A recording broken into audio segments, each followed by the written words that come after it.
Benvenuti a Sveglia Trieste. Oggi è il 25 maggio, avremo ospiti in studio, prima degli Antici di Italia Viva, consigliere comunale a Muggia della lista Bussani, e poi Mauro Bordin della Lega, presidente, neopresidente del Consiglio regionale. Se vorrete dialogare con i nostri ospiti potrete farlo come sempre chiamandoci in diretta oppure scrivendoci una mail. Oggi inaugureremo anche una nuova serie di collegamenti più frequenti all'interno della nostra trasmissione, collegamenti esterni in giro per la città, quindi rimanete con noi e cominciamo subito come sempre facciamo dalla pagina del tempo, dal meteo. Vediamo insomma che tempo farà in questa giornata e nei prossimi giorni. Allora, la situazione generale secondo l'Osmer-ARPA regionale vede una depressione, spostamento dalla Germania verso la Francia, che favorirà moderata instabilità fino a questa mattina. In seguito sulla regione affluiranno correnti nord-orientali in genere più stabili,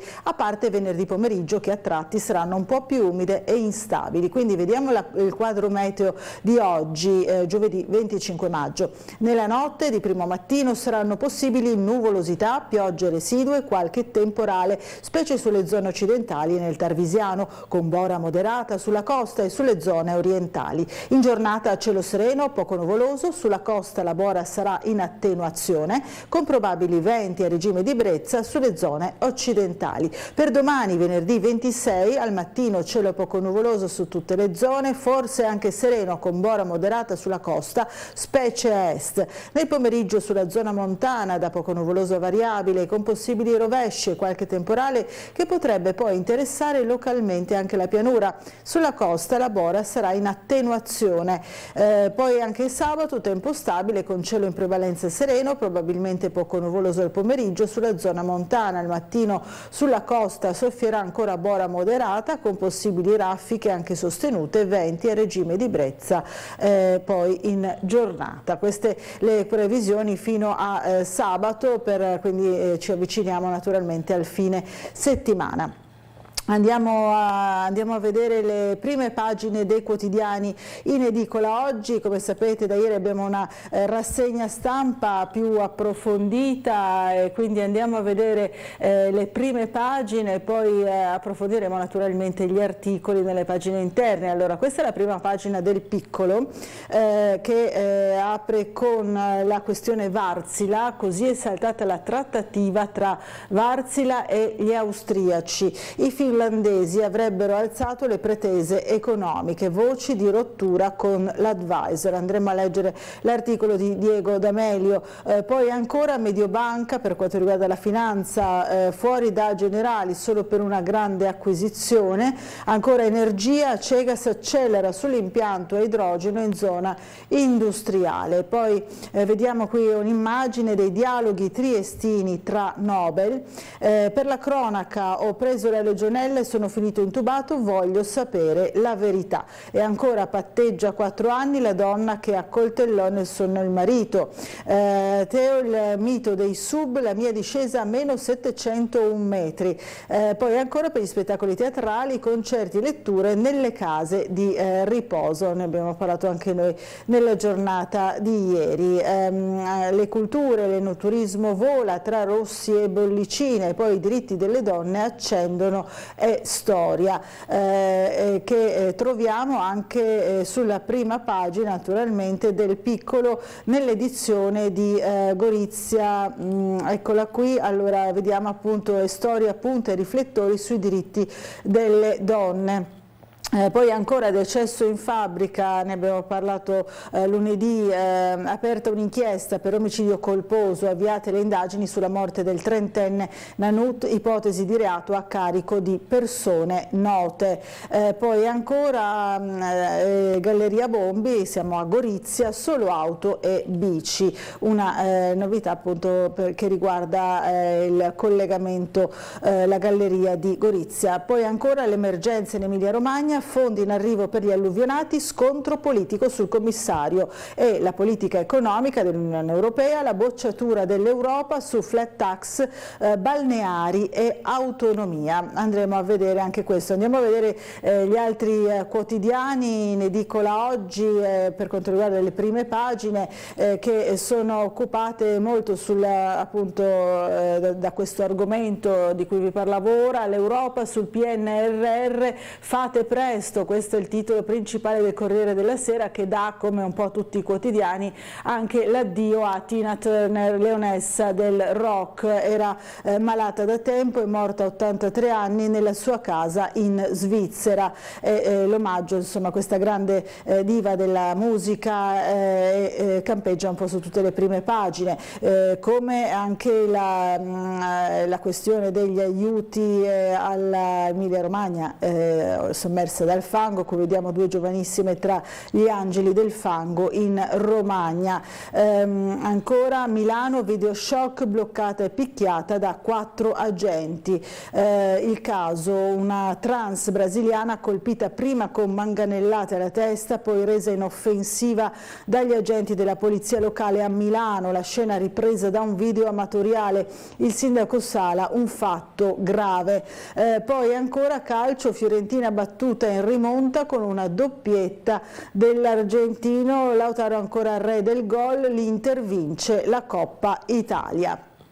Ancora vediamo altre prime pagine dei quotidiani in edicola oggi. La Repubblica, Meloni tradisce Bonaccini, questa invece è la scelta riguardo l'alluvione in Emilia Romagna. Dopo l'abbraccio al governatore, la Premier prende tempo e vuole negargli la nomina a commissario della ricostruzione. I presidenti Zaia, Occhiuto e Toti, assurdo che non sia lui il commissario, evidentemente.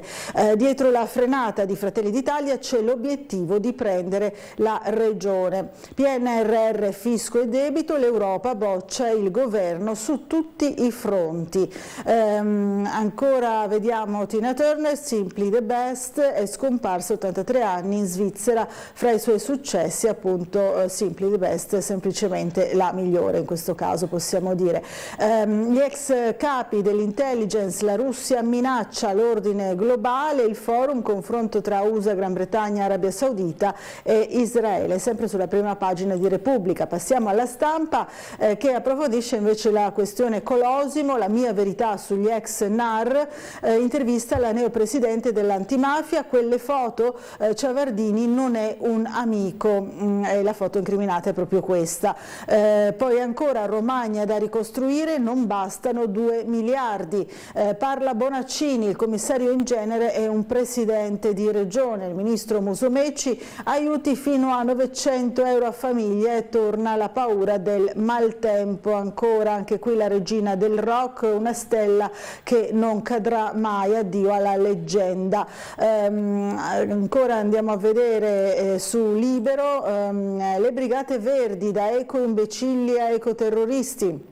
Scoperta una cellula di ultraambientalisti che stavano organizzando un attentato a un oleodotto a Trieste. Il movimento inizia a far paura, via libera del Senato, il ponte sullo stretto si farà. Insomma, Libero si concentra sulla notizia del attentato al nostro oleodotto della SIOT. Poi ancora la storia dell'antimafia, Falcone e Borsellino, vittime della sinistra ed eroi di destra. Questa è la lettura, insomma, di Alessandro Sallusti. Il Giornale, tasse e casa, il muro di Bruxelles, UE morbida con l'Italia sul PNRR, ma in cambio si intromette nelle scelte economiche del governo. Ancora qui una bella foto, forse meno usuale, meno vista, diciamo, di Tina Turner, morta a 83 anni. Ponte ok, Salvini esulta, il CAV, ovviamente Berlusconi, promessa mantenuta. Il Fatto Quotidiano, vediamo corteo per Falcone, la questura sapeva, cariche ingiustificate, ma che manifestazione non autorizzata, ecco le PEC, no durante la marcia, la Digos d'accordo, poi il contrordine dall'alto. Poi ancora vediamo il nuovo PD, lo aspetto sulla pace e sul lavoro, parla Rosi Bindi, intervista destata dal fatto che si occupa anche della RAI lottizzata, ce n'è per tutti, torna Pionati. Ancora il Domani, ballottaggi, la campagna silenziosa per Schlein nell'ora della verità, l'emergenza in Romagna cancella dai media il voto, Salvini boccia Bonaccini per punire tutta la regione e la partita del commissario.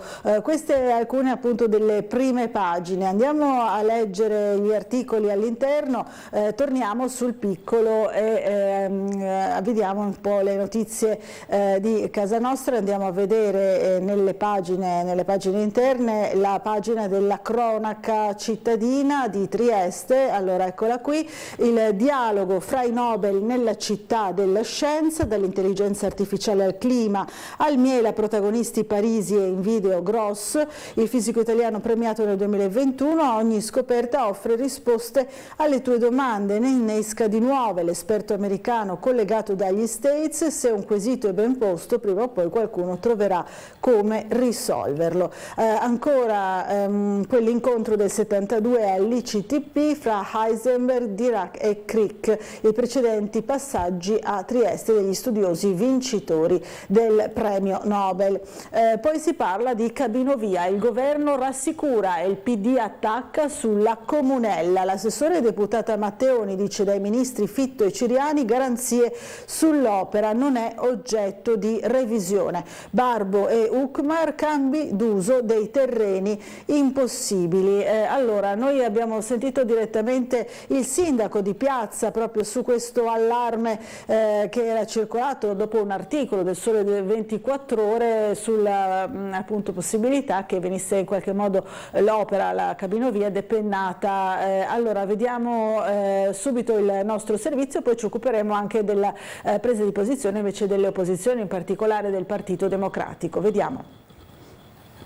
Ho parlato col ministro Raffaele Fitto e mi ha detto che assolutamente non ha rilasciato nessuna dichiarazione. È stata smentita nel giro di poche ore l'ipotesi di abbandonare la realizzazione della Cabinovia a Trieste. Un articolo del Sole 24 Ore dedicato al sistema delle infrastrutture italiane inseriva il progetto triestino tra quelli da rivedere o addirittura da far tramontare. Una revisione generale sui progetti del PNRR su cui si starebbe discutendo al Ministero delle Infrastrutture. Stava per alzarsi un polverone sul caso Cabinovia di Trieste. Il comune del capoluogo regionale si è mosso subito, alzando la cornetta del telefono e contattando Roma per avere delucidazioni. Sono le solite giornali che scrivono e per cui assolutamente non è cambiato nulla, anzi. Il Comune ribadisce quindi che il progetto è più vivo che mai e si va avanti. Nessuna ipotesi che la realizzazione della Cabinovia Mare Carso a Trieste possa tramontare. L'infrastruttura, sottolinea il Comune, è un progetto del governo italiano che l'ente locale sta portando avanti, rientra nei piani prioritari ed è stato già finanziato. L'iter, fanno sapere da Palazzo Sipario, sta rispettando tutti i tempi e la realizzazione dei lavori è già stata aggiudicata. Il sindaco di Trieste, Roberto Di Piazza, ha poi così commentato a Tele4 che il progetto non può essere interrotto, ma se dovesse accadere per qualche motivo qualcuno dovrà renderne conto. Noi abbiamo fatto la gara, per cui anche chi blocca il progetto dovrà anche preoccuparsi di pagare le eventuali spese, perché ripeto, noi abbiamo fatto una regolare gara che ha vinto uno, che poi se non va avanti il progetto chi lo blocca dovrà assumersi anche le proprie responsabilità, credo. Queste le parole del sindaco. Allora risentiamo invece quello che hanno detto in conferenza stampa ieri gli esponenti del Partito Democratico, in particolare Ukmar e Barbo, sulla questione proprio della Cabinovia. Vediamo. Usi civici, titolarità dei terreni, controversie, sentenze, Cabinovia, tutti ingredienti della conferenza stampa del Partito Democratico, oggi, riguardo la delibera comunale che vuole modificare la destinazione d'uso delle particelle catastali di proprietà delle comunelle per il passaggio dell'impianto. Oggi il consigliere comunale Ukmar ha ricordato come una sentenza della Corte d'Appello di Roma abbia di fatto stoppato il diritto d'uso civico o di demanio comunale a vantaggio di terzi, in particolare dei cives del municipio. C'è una sentenza della Corte di Appello di Roma, sezione speciale degli usi civici, che risale a luglio del 2021, che dice che sui beni sopra i quali l'amministrazione comunale vuol far passare la Cabinovia, quei terreni non sono soggetti ad uso civico, quindi il mutamento di destinazione di quei terreni sulla base della legge sugli usi civici è praticamente un atto nulla, quindi la delibera che sta per arrivare in Commissione e in Consiglio è carta straccia. Se sui terreni non sussiste l'uso civico, come dice una sentenza fatta in nome del popolo italiano, ovviamente non puoi usare le leggi che regolano l'uso civico per fare il mutamento di destinazione. È un vizio di procedura. La delibera comunale è stata definita dai Dem come un gioco delle tre carte che il Comune sta operando per bypassare la decisione del Tribunale romano, appellandosi all'intervento del commissario regionale degli usi civici per modificare la destinazione d'uso. Una partita questa che rappresenta uno strumento ulteriore per bloccare l'opera, visto che da quanto hanno detto i consiglieri la sentenza è esecutiva e sebbene il Comune abbia fatto ricorso non avendo chiesto la sospensiva è di fatto operativa e quindi vincolante rispetto ai territori di Opicina e dintorni. C'è un articolo del codice di procedura civile che dice che l'esecuzione della sentenza non è sospesa per effetto dell'impugnazione di essa, quindi la sentenza è perfettamente esecutiva. Allora, queste le parole appunto dell'opposizione. Torniamo a leggere i giornali, torniamo invece sul Corriere della Sera per occuparci ancora del PNRR, leghiamo insomma i due argomenti della cabinovia e della partita complessiva, diciamo sul PNRR. L'Unione Europea, PNRR, Roma acceleri, più efficienza nello Stato, questo è il titolo del Corriere della Sera. L'Europa, rafforzare le amministrazioni pubbliche a tutti i livelli, rischi dall'autonomia, effetti sui conti, alluvioni, spese fuori dal conteggio. Andiamo a leggere un po' dell'articolo. Allora, ridurre il deficit eliminando le misure di sostegno all'energia entro fine anno, garantire una politica fiscale prudente limitando l'aumento nominale della spesa primaria netta finanziata a livello nazionale nel 2024 a non più dell'1,3%, ridurre le imposte sul lavoro e rendere più efficiente il sistema tributario, ma anche garantire una governance efficace e rafforzare la capacità amministrativa per consentire un'attuazione rapida e costante del piano di ripresa e resilienza. E poi ancora completare rapidamente il capitolo Repower dell'Unione Europea per avviarne rapidamente l'attuazione. Sono i punti principali delle raccomandazioni dell'Unione Europea all'Italia per il 2023 presentate ieri dal vicepresidente della Commissione UE Valdis Dombrovskis e dal commissario all'economia Paolo Gentiloni. Nel documento la Commissione spiega anche che alla luce delle devastanti alluvioni che hanno colpito l'Italia e l'Emilia Romagna in particolare nel maggio 2023 il costo del sostegno diretto all'emergenza relativo a tali alluvioni sarà considerato in linea di principio come una misura una tantum e temporanea, quindi non saranno prese in considerazione nel normale conteggio di finanza pubblica a livello europeo come era già avvenuto in passato, un passaggio sicuramente molto importante. Allora, ora ci colleghiamo con la sala operativa della Polizia Locale per vedere qual è la situazione del traffico nella nostra città. Buongiorno, è in linea con noi l'ispettore capo Lionello Schillani. Sì, buongiorno a lei e a tutti i telespettatori. Buongiorno, allora qual è la situazione e quali sono le segnalazioni per la giornata di oggi? La situazione è tranquilla, la notte è trascorsa con interventi di routine, quindi nulla da segnalare da questo punto di vista. Per quanto riguarda il traffico adesso è scorrevole sta rete viaria cittadina, non ci sono zone di particolari interessi, non abbiamo al momento interventi in atto. Il traffico prevediamo sarà nella norma stagionale, non prevediamo picchi o cose particolari nella mattinata, sarà un po' intenso verso le ore 9 che di solito è l'ora di punta. Per quanto riguarda le manifestazioni non sono previste manifestazioni in giornata odierna che vadano a interessare la viabilità. Invece per quanto riguarda i divieti di sosta temporanei, quindi i cantieri che vengono istituiti in vari punti della città, sono attivi in via Campomarzio e via Caboto per lavori di potatura delle alberature laterali da mettere in sicurezza dopo la bora degli ultimi giorni. Inoltre ci sono nuovi divieti che sono stati posti in largo Papa Giovanni, via Cantù, via Capitolina, via Cantù tra il 16 e il 26, via Capitolina e il Teste Civico 33. Fare attenzione a chi ha le macchine lì parcheggiate in queste zone, poi ci sono anche varie altre zone delle città in cui sono presenti questi divieti ma sono già da giorni.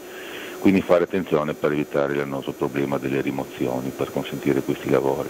Inoltre nella zona del Salone degli Incanti in Moliopescheria ci sono le riprese cinematografiche, quindi anche qui abbiamo divieti di sosta e in alcune zone del Moliopescheria c'è anche un divieto di transito per i pedoni nelle zone non sono accessibili per permettere appunto queste riprese cinematografiche. Vedremo come va la mattinata, qualsiasi cosa naturalmente avviseremo e con questo restituirei la linea. Sì, eventualmente insomma ci risentiremo. Grazie allora per tutte le informazioni, buona giornata e buon lavoro sia a lei che ai suoi colleghi. Grazie anche a lei e a tutti i telespettatori. Grazie. Noi continuiamo, restiamo in città e torniamo nelle pagine del Piccolo di Trieste. Il 2023 di Acegas ha 2 priorità: progetto idrogeno e impianti più sicuri. Questa è la sintesi dell'intervista che il Piccolo, in particolare Massimo Greco, ha fatto a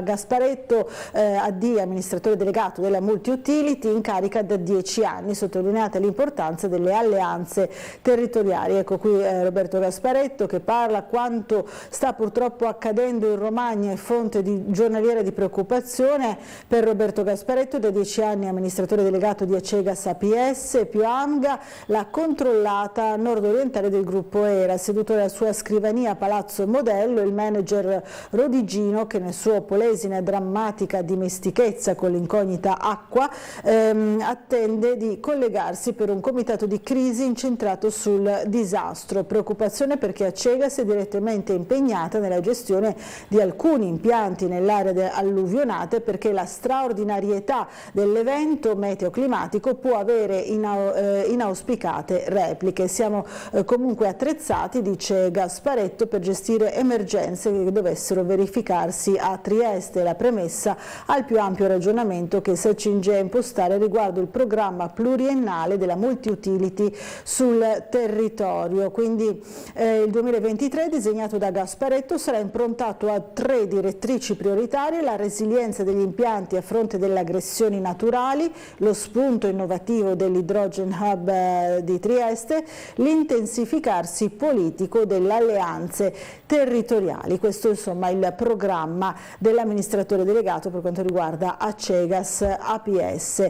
C'è stato anche l'accordo con Vigili del Fuoco e Prefettura, formazione ed esercitazioni per affrontare le emergenze. L'incontro appunto di ieri in Prefettura per affrontare le varie emergenze. Allora torniamo sul Corriere della Sera e vediamo che naturalmente ci si occupa dell'alluvione in Emilia Romagna. Ancora piogge, non toccate l'acqua stagnante, questo l'avviso. Non accenna a esaurirsi l'ondata di maltempo che ha colpito l'Emilia Romagna. Se sul Ravennate ieri c'è stata solo una leggera pioggia, un violento temporale si è abbattuto sul Modenese, in particolare a Pavullo c'è stata una bomba d'acqua che ha allagato le strade e i piani bassi delle case, anche se fino a tarda sera non erano state segnalate conseguenze per le persone. Sull'Appennino bolognese invece è crollato il ponte di Cadilesso a Monterenzio, nella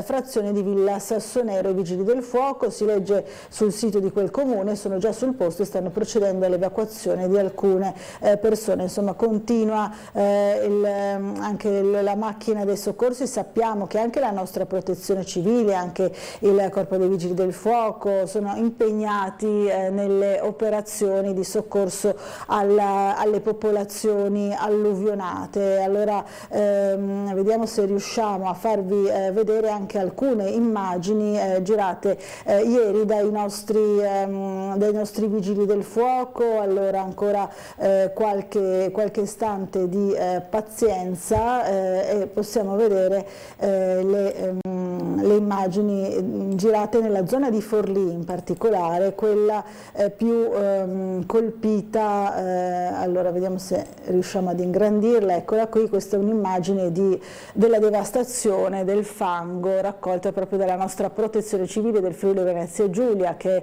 è stata più volte ringraziata anche dalle popolazioni locali. Ne abbiamo parlato, anche dei bambini di una scuola. Ecco qui un'altra immagine, sono tutte immagini girate dai volontari della protezione civile. Si vede chiaramente insomma questa strada invasa dal fango con le macerie intorno. Insomma ci sono queste documentazioni del grande lavoro che stanno facendo i nostri volontari. Dicevamo appunto del ringraziamento da parte dei bambini di una scuola della zona appunto della Romagna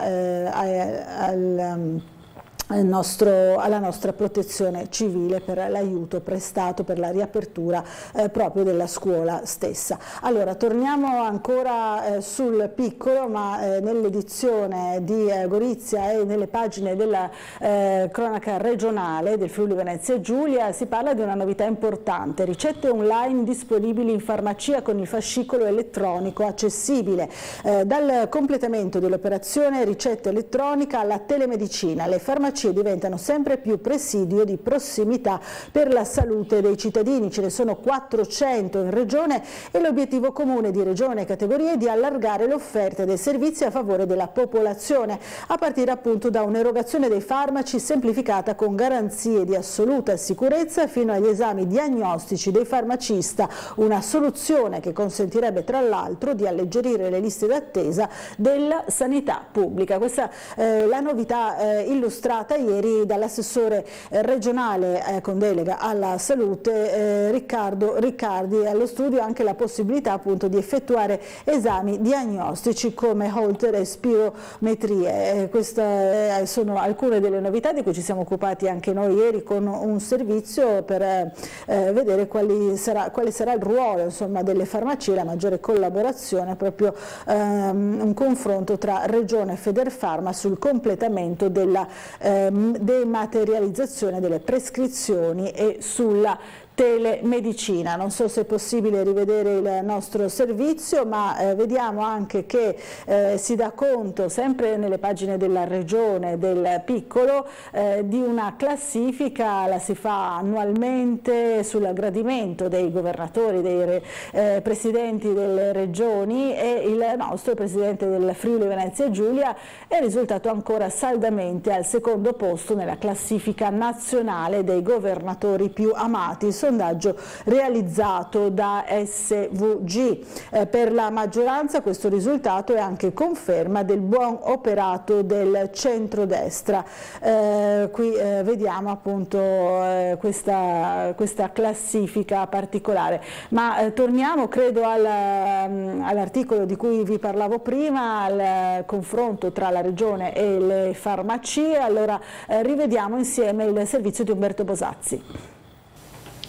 La farmacia deve diventare sempre di più un presidio di servizio territoriale per il cittadino, con sempre migliori condizioni di prossimità.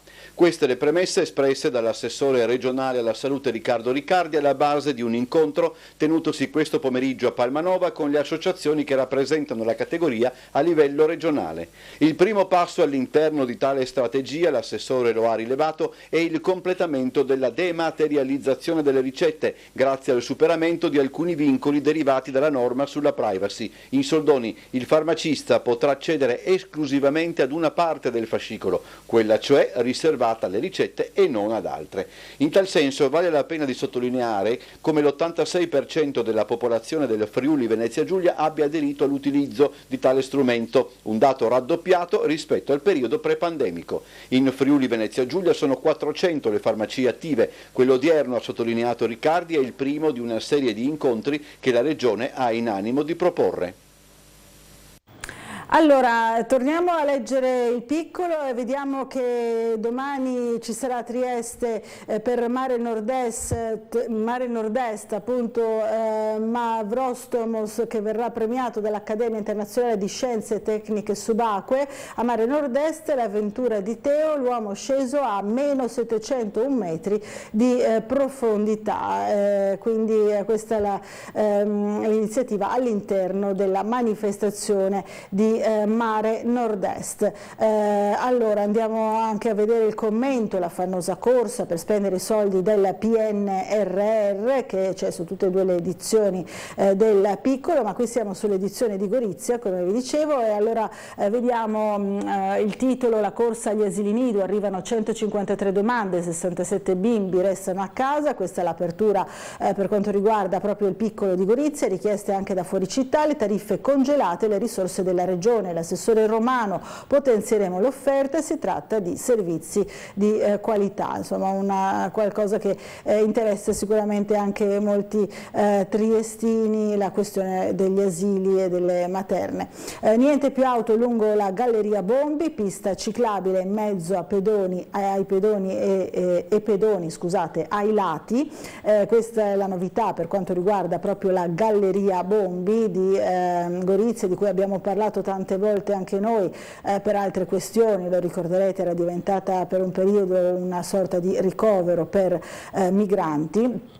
Andiamo a Monfalcone e vediamo che spostandoci appunto nel Monfalconese, il sottopasso ferroviario del 1860, verifiche sulla tenuta della volta, l'arco in pietra sembra in buone condizioni, si procede alla riqualificazione del sito storico cittadino. Questo invece accade appunto nella zona di Monfalcone. Cambiamo ancora giornale e torniamo ancora una volta sul Corriere della Sera per ancora darvi conto della questione dell'alluvione. Bonaccini: il commissario non può stare a Roma, il centrodestra emiliano vota contro il governatore, oggi Meloni con von der Leyen nelle aree alluvionate. Qui vediamo un'immagine significativa delle case sott'acqua letteralmente nelle varie zone, appunto soprattutto della Romagna, ma abbiamo sentito anche nell'Emilia, nella Modenese, una bomba d'acqua proprio ieri, nella giornata di ieri. C'è naturalmente anche l'iniziativa che vede il Corriere unito al TG7 per un aiuto subito. L'Italia ascolti le proteste dei suoi ragazzi. Qui vediamo i ragazzi appunto con gli stivali sporchi di fango che si riposano sulla scalinata della cattedrale di San Pietro Apostolo a Faenza, in particolare, che è una delle città più colpite dall'alluvione. Ci sono molti reportage qui sul maltempo, viene analizzata anche la montagna, strade spaccate, paesi isolati, interi borghi a rischio e in certi punti è cambiata la morfologia dei versanti. Dobbiamo fermarci per una breve pausa pubblicitaria, ci rivediamo fra pochissimo.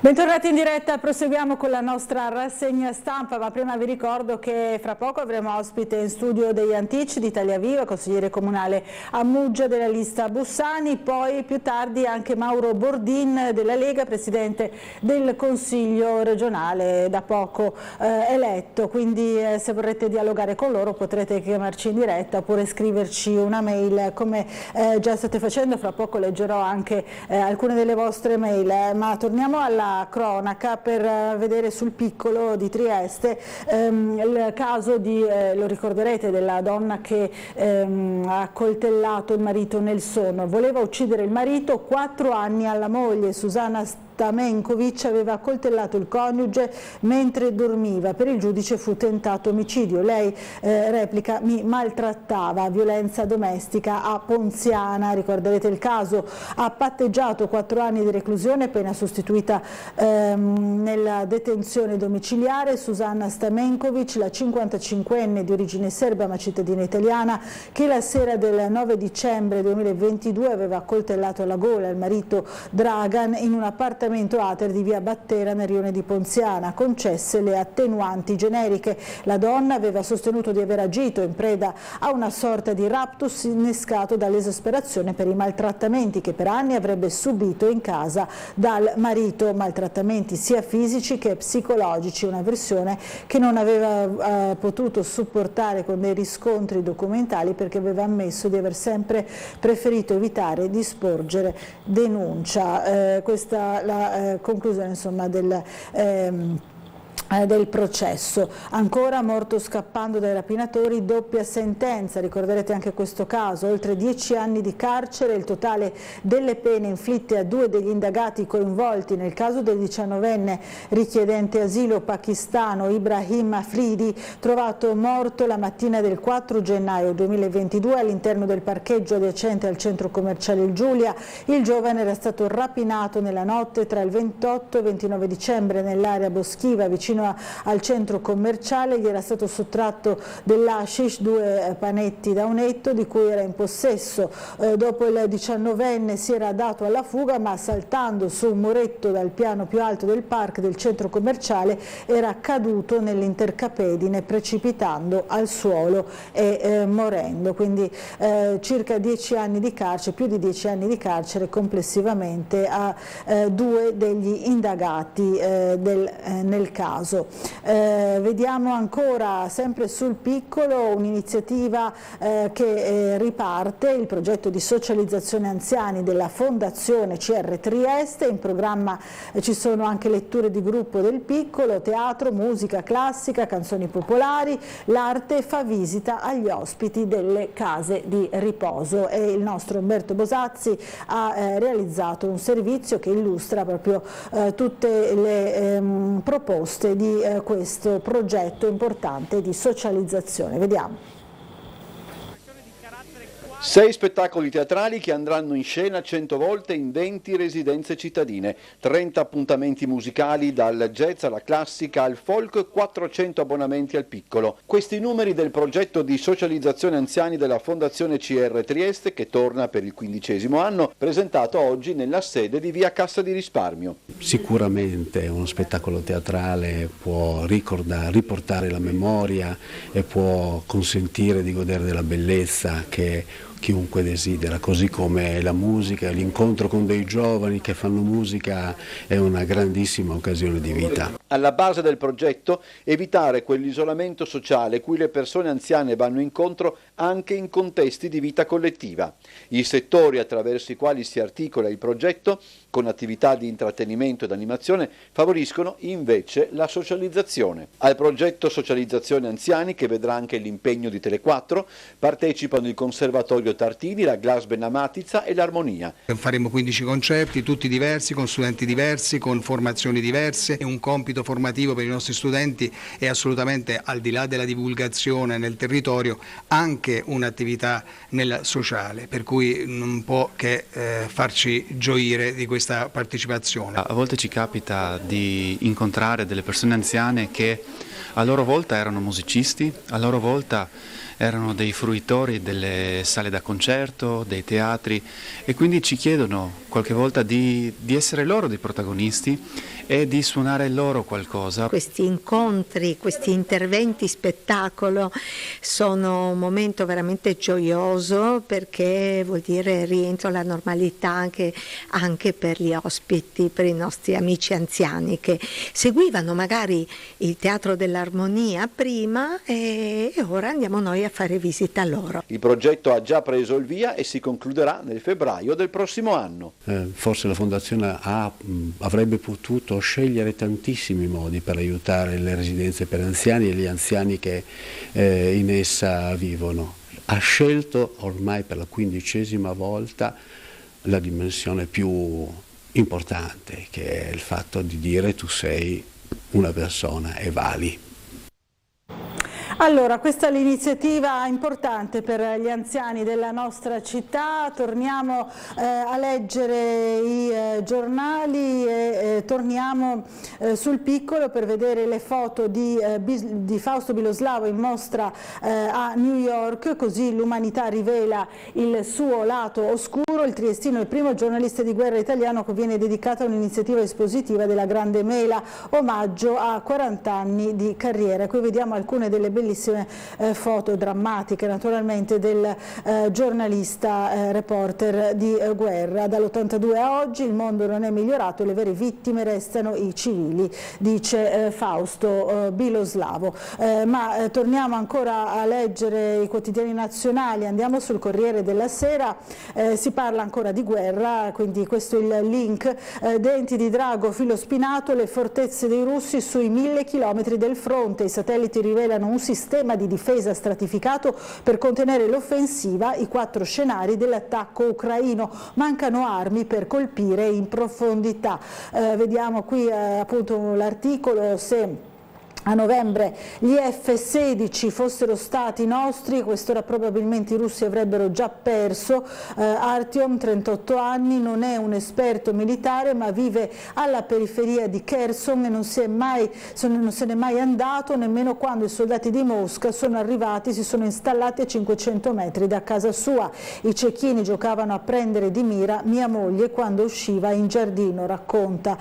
Poi quando ha visto arrivare i militari ucraini, Artyom ha pensato è fatta, siamo salvi. Non sapeva che i bombardamenti sarebbero continuati ancora, l'ultimo proprio ieri, e questo è l'attacco dell'articolo che ci racconta ancora una volta la guerra dal fronte ucraino. Mosca, distrutti i droni navali di Kiev nel Mar Nero, succede anche questo. C'è anche la storia del giornalista Gershkovich dentro la gabbia, il reporter rischia 20 anni, all'inviato del Wall Street Journal negata la libertà su cauzione.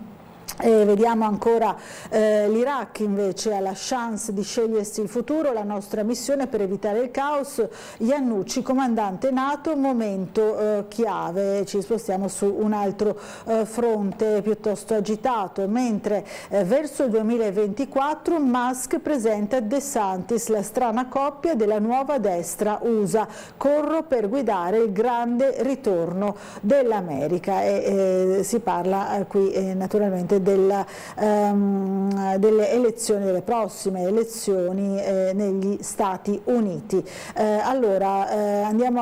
Torniamo ancora a vedere il piccolo e le notizie di casa nostra. Vediamo questa storia di un cittadino residente a Duino Aurisina, il mio calvario per la legionella, chiedo sia accertata la verità, lo abbiamo visto anche in prima pagina.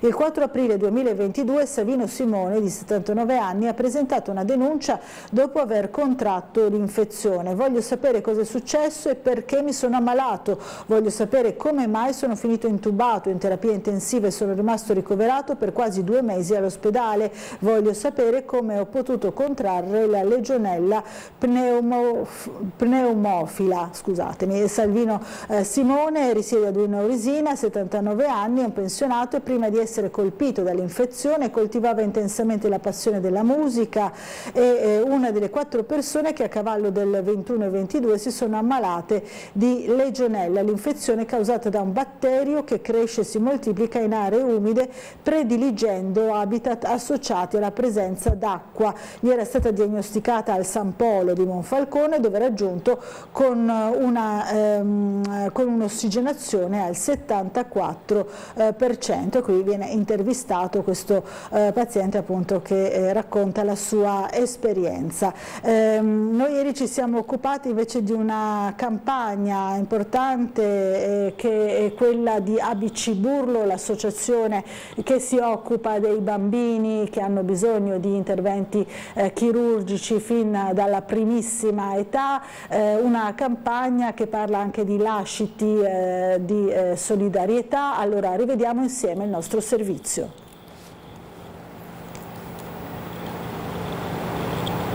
Possiamo vederlo.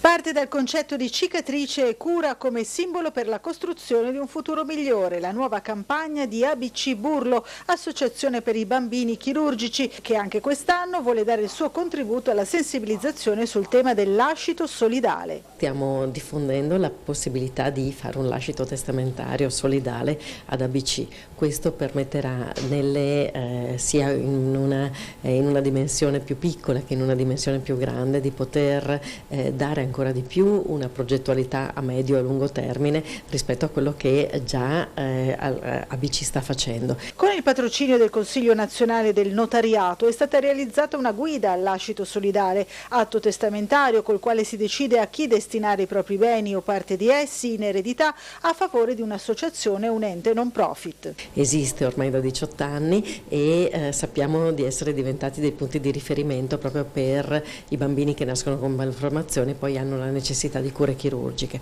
Sotto questo punto di vista, solo nel momento in cui noi riusciamo a programmare e a progettare a medio e lungo termine, e i lasciti testamentari permettono questo, perché nella loro grande generosità ci permettono proprio di poter fare dei pensieri davvero in un tempo che può essere un quinquennio, un decennio, ecco che sempre di più possiamo poi dare ed essere punti di riferimento per queste famiglie.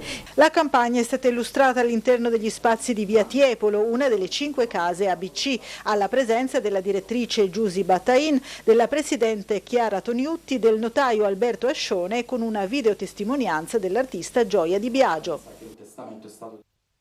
Allora, questa è l'iniziativa, torniamo a leggere le notizie che ci riguardano abbastanza da vicino, direi, ma andiamo proprio su Trieste prima, per questa notizia che abbiamo visto riportata poi anche da Libero.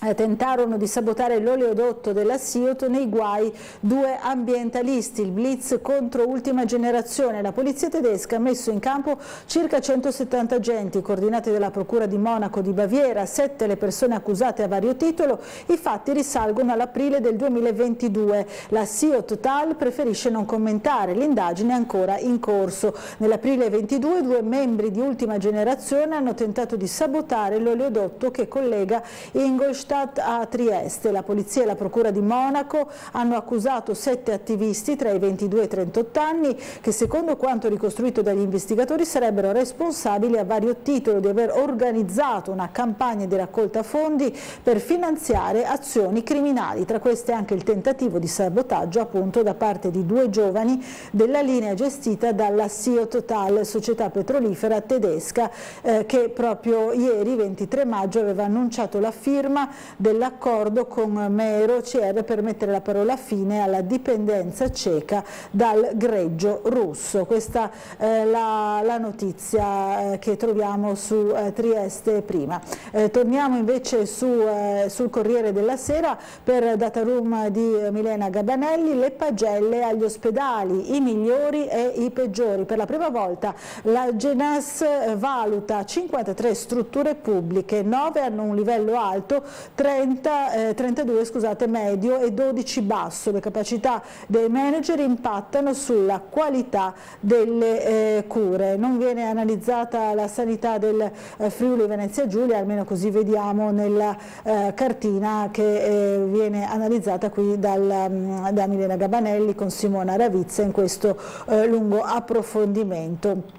I 9 ospedali al top, dunque vediamo per quanto riguarda il primo report presentato a Roma ieri, è stato preso in considerazione il 2021, anno in cui gli ospedali hanno dovuto comunque fare ancora pesantemente i conti con il Covid. Dei 53 ospedali esaminati, 12 hanno un livello di performance basso, 32 medio e solo 9 alto, che sono gli ospedali universitari Senese di Siena, Careggi di Firenze, Pisana di Pisa, Padova Integrata Verona e Policlinico Sant'Orsola di Bologna, gli ospedali Santa Croce e Carle di Cuneo, Riuniti Marche Nord e Ordine Mauriziano di Torino. Questi i migliori ospedali italiani.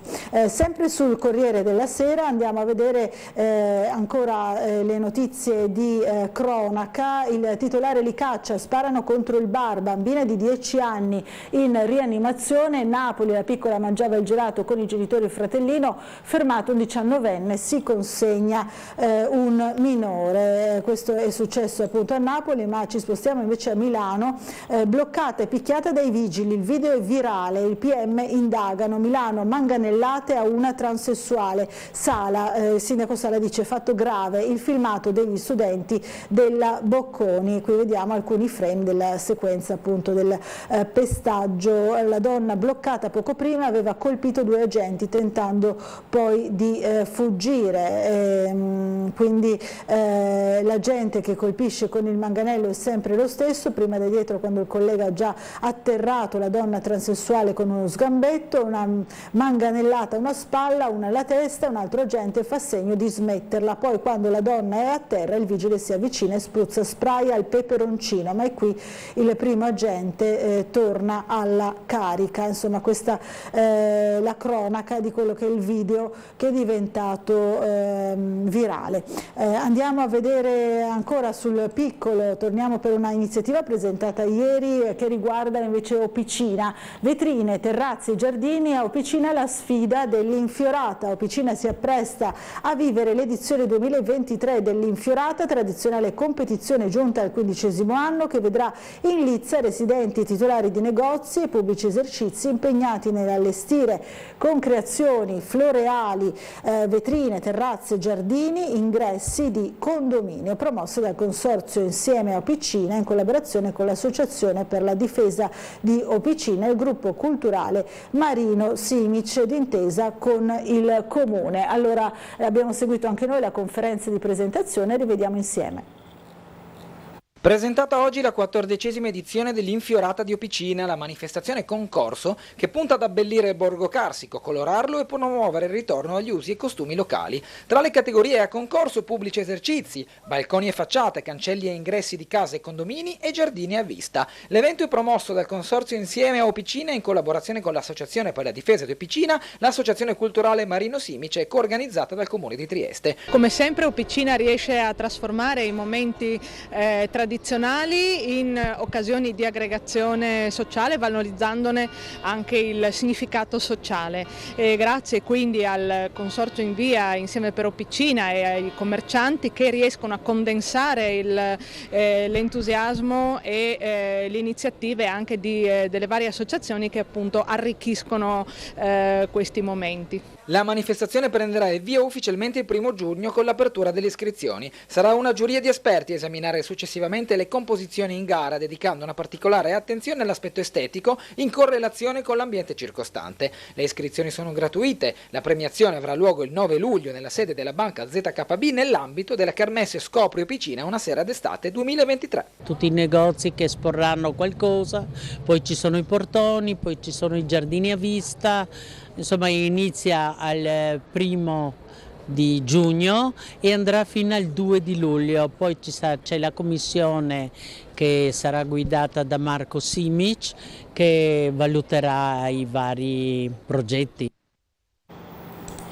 Allora torniamo a leggere ancora i siti, il sito dell'ANSA, addio a Tina Turner, regina del rock and roll, la cantante aveva 83 anni, si è spenta a Zurigo dopo una lunga malattia, nella sua vita ha vinto ben 8 Grammy che sono appunto i premi per chi fa musica.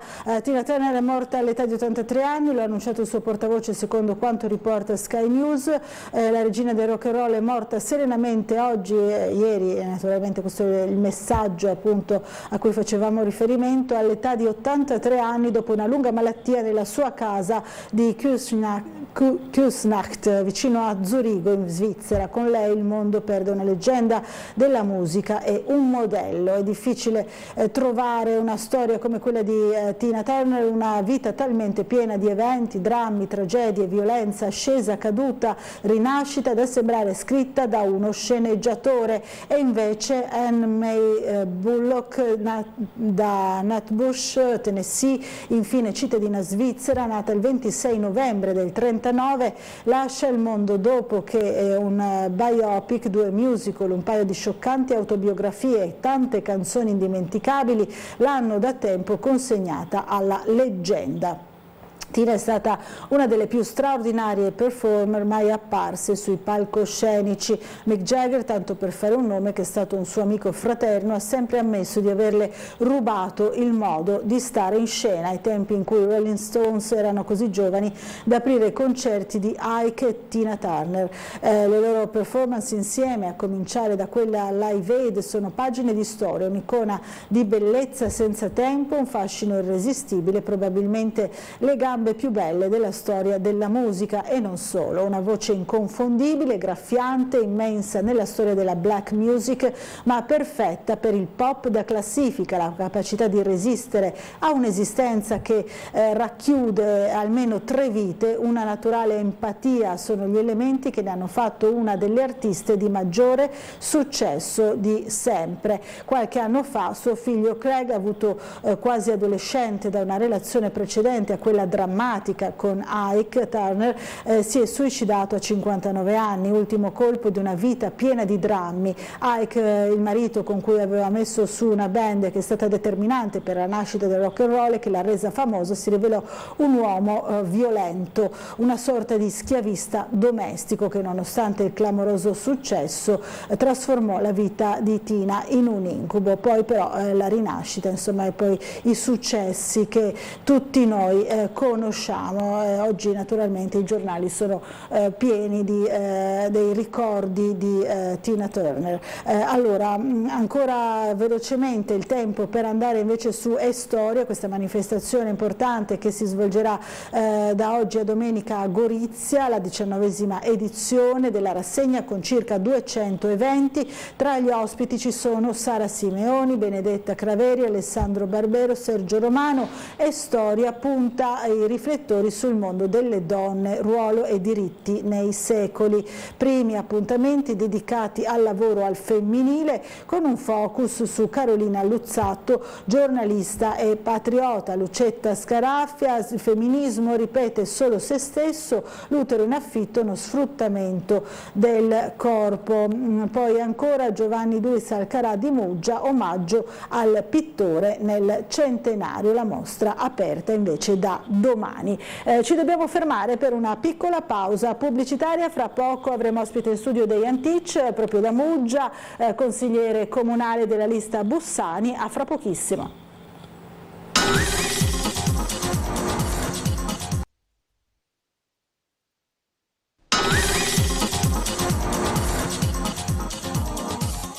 Bentornati in diretta a Sveglia Trieste. Allora diamo subito il buongiorno a Dejan Tic, coordinatore di Muggia di Italia Viva e consigliere comunale naturalmente della lista Bussani. Buongiorno e ben arrivato. Buongiorno, grazie per l'invito e un saluto a tutti i telespettatori di Tele4. Allora, in questo spazio parleremo molto di Muggia, ma non soltanto, perché voi consiglieri dell'opposizione, se non mi sbaglio, siete reduci proprio da un sopralluogo, no? Alla Ferriera di Servola, dopo varie segnalazioni proprio da parte anche del consigliere Fogar che si è occupato del caso. Allora, intanto ci racconti come è andato questo sopralluogo? Sì, il sopralluogo è stato fatto perché il sindaco Polidori appunto ci ha invitato a andare a incontrare la società ICOP attraverso l'ingegner Bassi, a seguito di diverse segnalazioni che i cittadini, diversi cittadini di Muggia e anche di Trieste hanno fatto in merito a dei rumori che disturbavano le giornate e anche le nottate dei residenti, dei cittadini,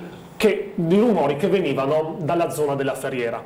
E alla fine abbiamo scoperto che i rumori hanno varie origini, la principale dei quali è il processo di frantumazione della base, delle fondamenta in cemento armato dell'ex area caldo della Ferriera, che genera questo suono di martellamento e questo rumore di frantumazione.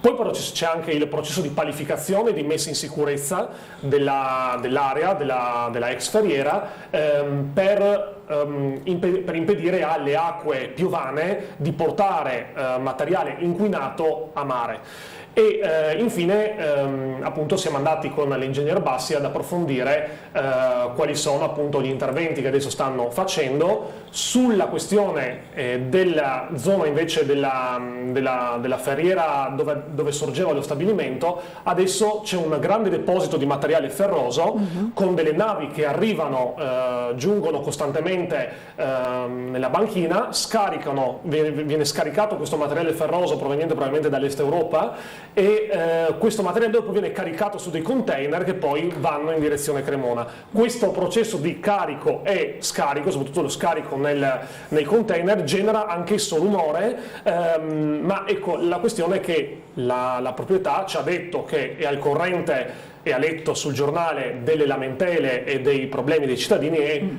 lei stessa è interessata a risolverli.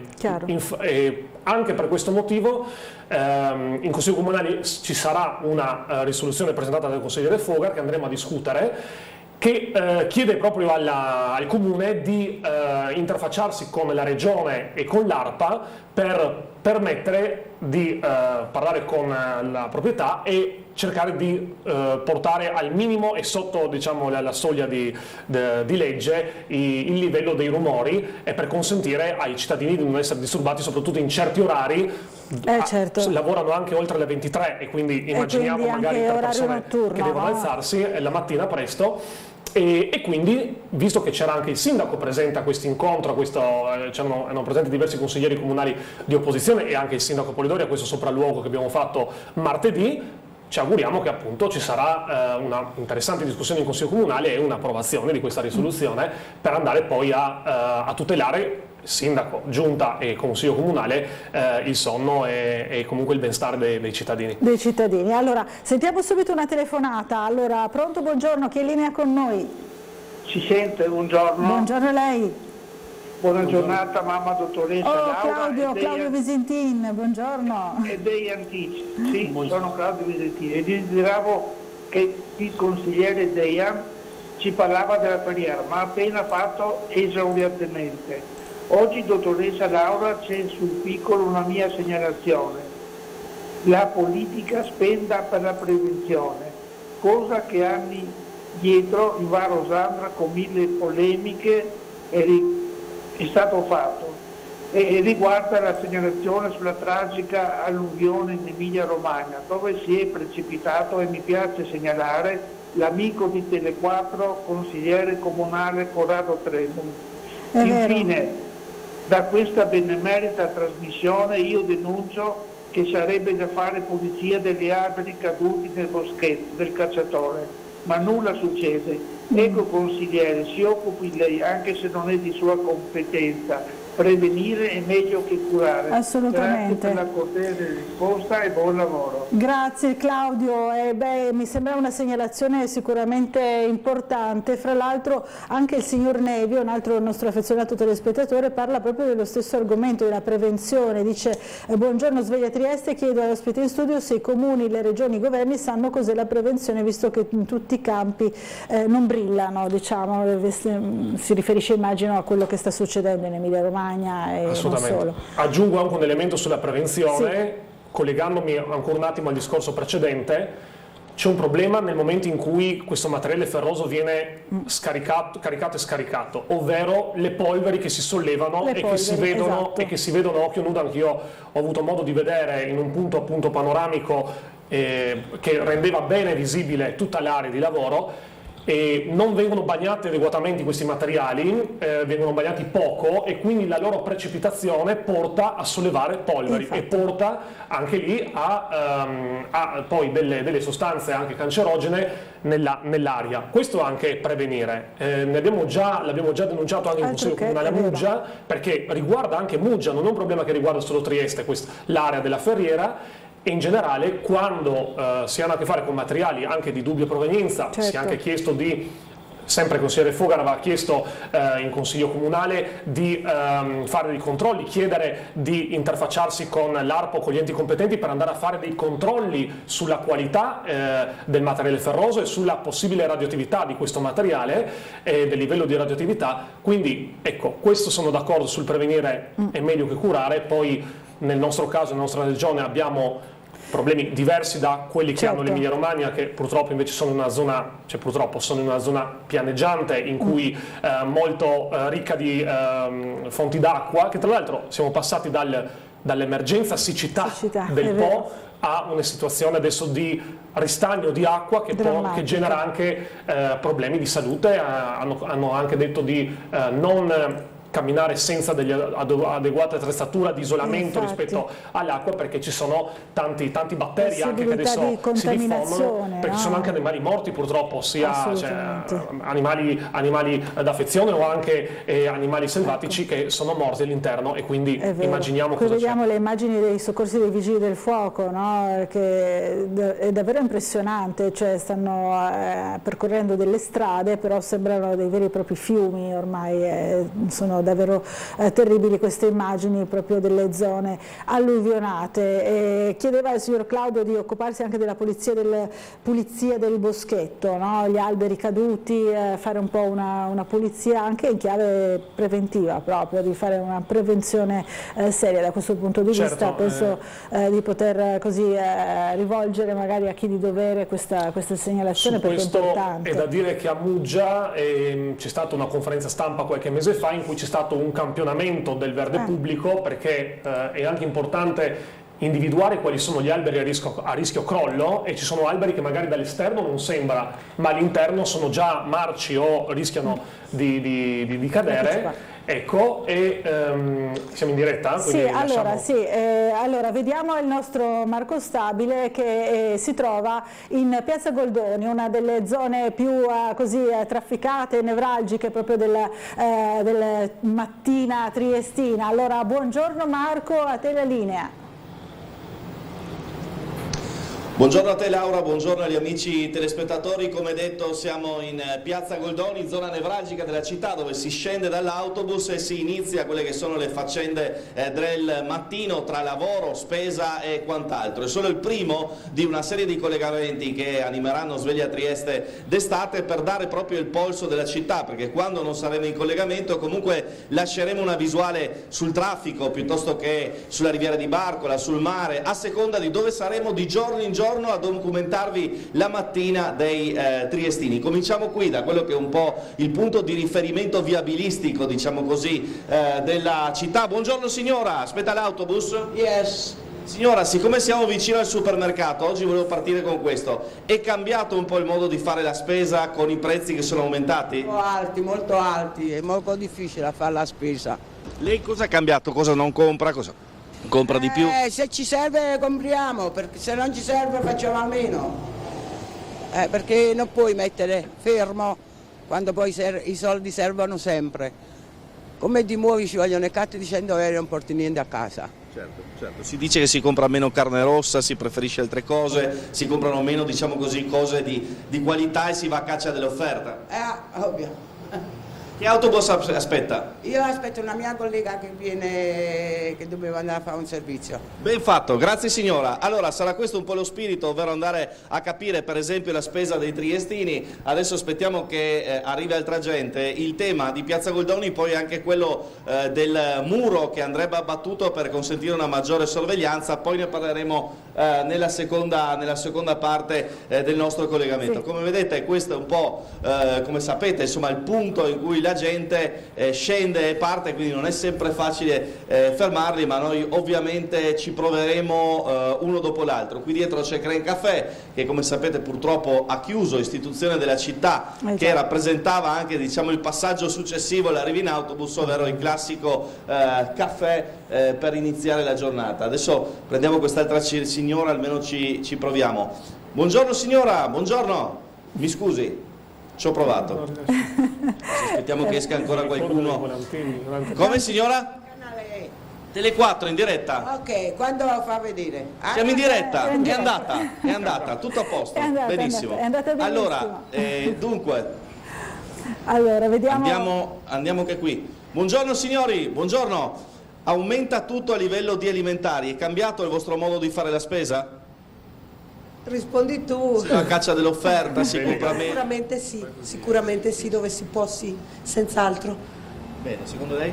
No, confermo. Sì, qualche offerta si cerca chiaramente per contenere un po' i costi, insomma, l'aumento della vita. Buona giornata e buon lavoro anche ai nostri amici.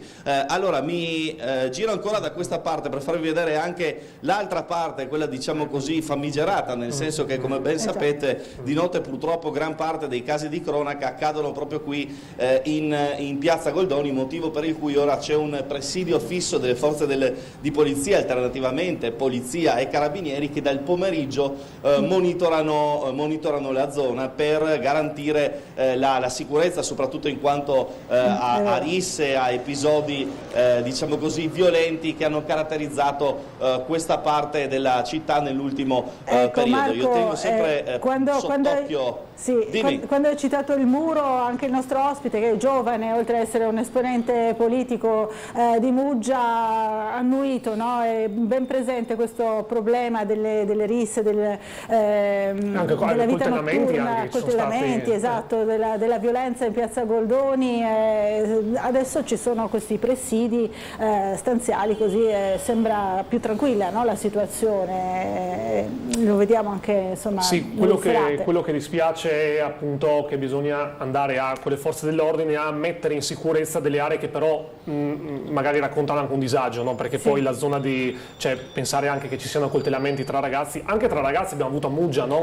un episodio anche di accoltellamento, per fortuna finito non in tragedia, però ecco, questa violenza presente appunto nelle piazze e nei quartieri di Trieste, ecco, purtroppo sì, ovviamente si deve risolvere anche con la sicurezza e con le forze dell'ordine, però sarebbe bello avere una città più sicura a partire dai cittadini, ecco, al di là delle forze dell'ordine. Poi anche lì meglio prevenire che curare, no? Purtroppo vedo la cura è sicuramente per i cittadini avere maggiore sicurezza, la prevenzione sarebbe anche ridurre ed evitare che ci siano queste situazioni tra giovanissimi. Ecco, quindi questi assembramenti non è facile, no? Si dice spesso che magari appunto se li si sposta da una parte poi magari si ritrovano e vanno a colpire un'altra zona della città, no? Diciamo anche, allora, intanto mi ha anche fatto venire in mente quando il vostro inviato c'è stato il cambio di telecamera, la famosa curva in cui c'è stato quell'investimento, anche lì un punto molto pericoloso,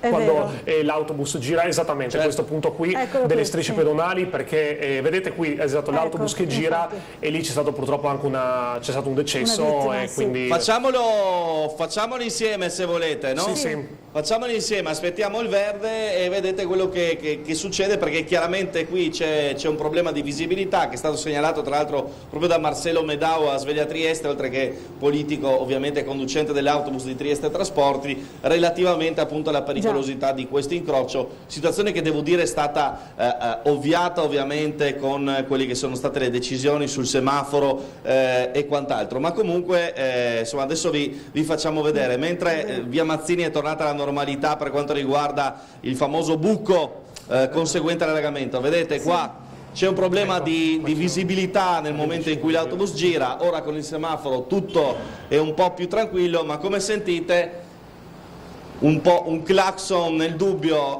il conducente lo suona per essere tranquillo che nessuno ovviamente finisca sotto, e noi attraversiamo esattamente come tutti gli altri per far vedere un po' la situazione che chiaramente ha destato in passato qualche preoccupazione. Vieni su Marco, se no buttano sotto noi ed è fatta la frittata. No, questo no. Va bene, allora Laura, primo collegamento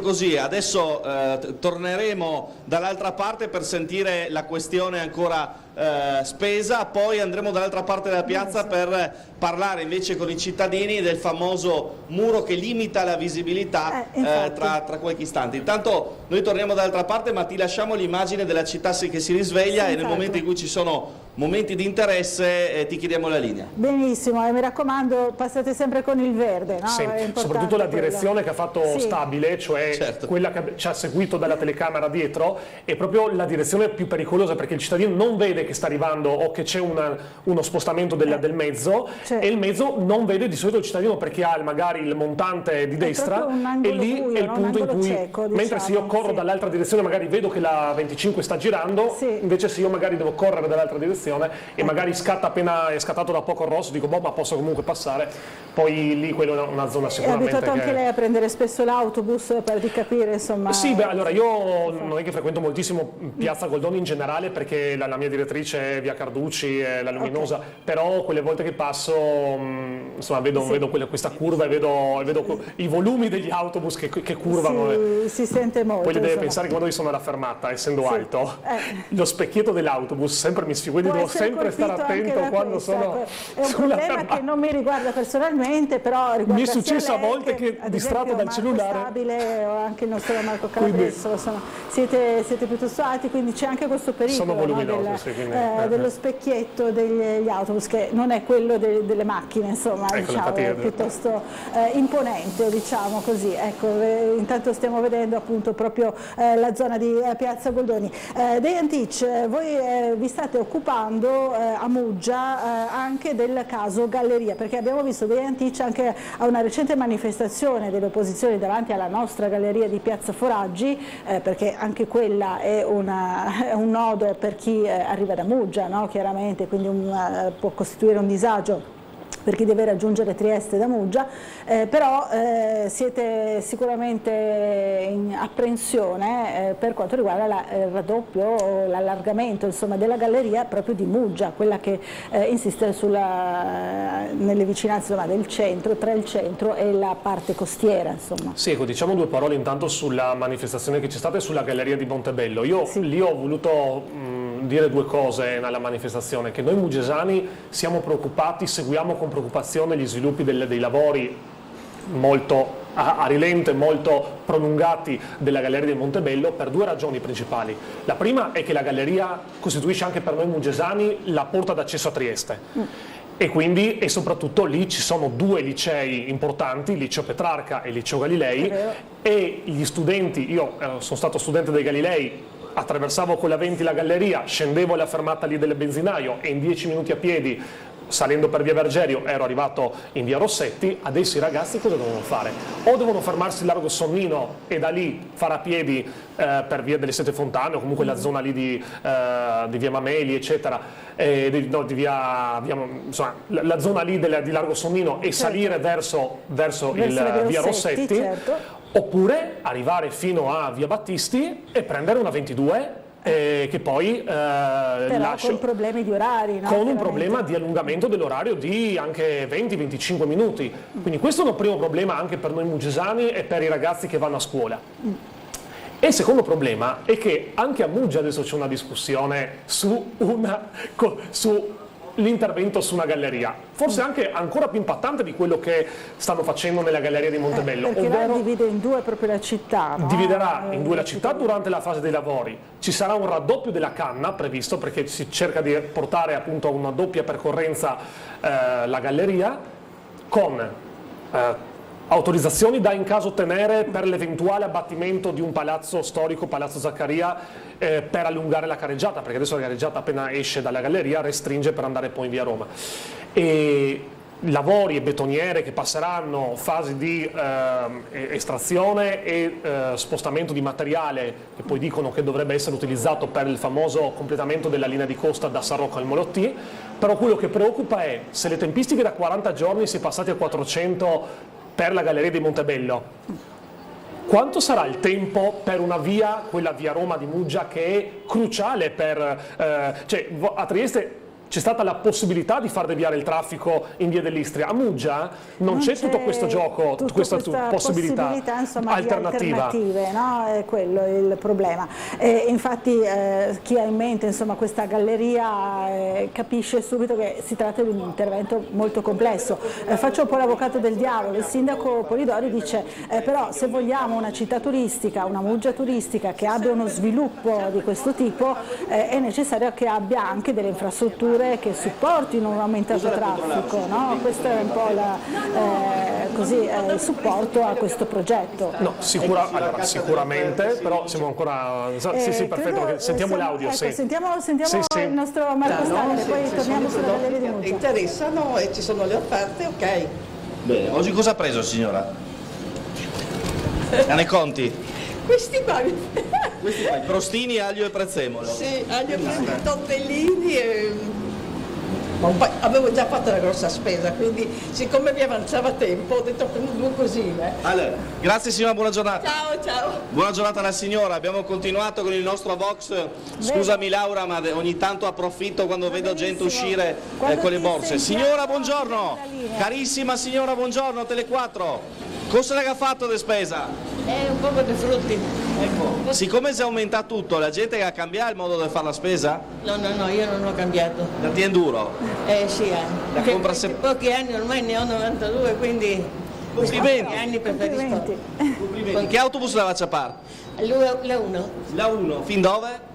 2 fermate solo, la seconda fermata scendo. Benissimo, la 1 funziona bene? Sì, funziona bene. Signora, buona giornata. Grazie altrettanto. Grazie. Giustamente la signora dice cosa risparmio a fare, magno quel che se buono. Vabbè, dopo questa mia perla, allora dicevamo situazione spesa ma anche situazione viabilistica, no? Siamo nel cuore proprio di quella che è, diciamo così, la città operativa, no? Il centro nevralgico viabilistico, 1, 2, 3 autobus che arrivano uno dopo l'altro, chi va a lavorare, chi va a fare la spesa, chi è in giro per commissioni.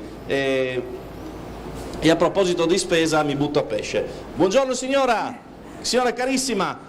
Ciao. Come è cambiato il modo di fare la spesa con gli aumenti dell'ultimo periodo? Se è cambiato? Ma per me girando e trovando le offerte. Ecco, non andare in un unico posto. Ecco, quindi a seconda della tipologia vai in supermercati diversi? Certo, faccio vivere un po' tutti. Okay. Qua cosa l'hai comprato? Un kiwi. Un kiwi? Sì, per me. Un kiwi. Grazie signora, grazie, gentilissima la signora. Giustamente anche il kiwi ha il suo perché. Bene, devo dire tra l'altro che è cambiato un po' anche. Sì. Mi pare di capire non c'è poche, ma un po' caccia le offerte, insomma, da quelli che hai sentito finora, dai cittadini che hai sentito fino adesso. Sì, si gira, si cerca di trovare dove costa meno, tutto sommato. Signora, buongiorno! Cosa l'hai comprato? L'hai cambiato modo di fare la spesa? No, l'insalata per pranzo. Per la pausa pranzo? Sì. Benissimo, buon lavoro. Grazie. Benissimo. Giusta bene, meno male che c'è chi lavora tra l'altro. Vabbè. Certo. Allora, dicevamo, sì Laura, si gira parecchio, in questo momento ovviamente c'è chi fa la spesa, chi prende il pranzo, anche come il nostro Umberto Bosazzi che diciamo così vive a prodotti da microonde. Ciao Umberto. Svegliamo bene, allora... insomma è giusto anche così prendersi il pranzo e magari non mangiare in modo sano, no? Anche quello è un aspetto. La signora ha preso un'insalata, mi sembra una buona scelta. Vediamo intanto tante persone, è vero, c'è chi prende l'autobus, chi fa la spesa, questa caccia insomma al risparmio. Fa pensare, noi adesso diamo per scontato che siamo di nuovo, ma pensiamo che solo 2 anni fa. Mamma mia, è vero. Anche solo un anno fa, anche un anno fa, è vero, perché insomma ancora la normalità non era così palese, no? Ecco, l'uomo ha questa capacità incredibile di adattarsi, quindi effettivamente ci siamo di nuovo riadattati a una vita e quasi ci siamo dimenticati, ma forse anche un bene per certe cose, di tornare a una vita un po' più spensierata. Voi giovani forse avete pagato un po' di più, no? Secondo me i ragazzi giovani hanno pagato pensiamo maggiormente. Che una delle conseguenze per noi ragazzi, tra le tante che abbiamo anche già discusso anche qui, ma si sono anche chiusi dei luoghi aggregativi. Il Mandracchio, cioè la discoteca Mandracchio in piazza Unità, è stata chiusa ed era un polo importante io stesso ho partecipato a delle bellissime serate anche a tema universitario con i miei coetanei. E adesso i ragazzi, certo, c'è il Molo Quarto che adesso anche lì girano voci che non so se garantiranno ancora certi tipi di attività, certi tipi di attività serali per i ragazzi. E c'è un problema, torniamo anche al discorso dei ragazzi che poi si accoltellano, mancano degli spazi aggregativi per i ragazzi. Abbiamo tante aree della nostra città, pensiamo anche al discorso mai chiuso della enorme caserma che abbiamo vicino alla scuola Galilei, la caserma con quanti spazi manca in centro città, quante aree che si potrebbero veramente utilizzare, e poi la difficoltà anche solo per anche fare iniziative di piazza, quante carte, quanti ok, quanti visti, quanti via libera. Io stesso per fare l'assemblea pubblica a Muggia ho dovuto contattare giustamente il commissariato di polizia, avvisare la polizia locale, mandare una mail ai comuni, cioè immaginiamo una persona tutta una complicazione, certo, sono tutte anche operazioni, ma anche solo per un evento in Sala Millo bisognava c'è tutta una serie di carte di informazioni legittime e necessarie. Scusi se le disturbo, signora. Buongiorno. Ecco, sentiamo.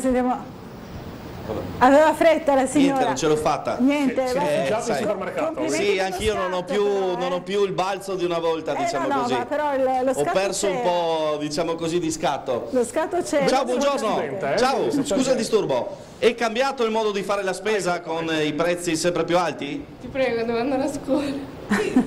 Una battuta, va bene. Forse non fanno ancora la spesa. Vabbè, io ci provo, in diretta, spero che nessuno si offenda, insomma. Anche noi facciamo il nostro, insomma. Allora Marco, siamo in zona pubblicità, sì. Facciamo una pausa e poi torniamo da te, torniamo ancora con il nostro ospite dei Anticia, fra pochissimo.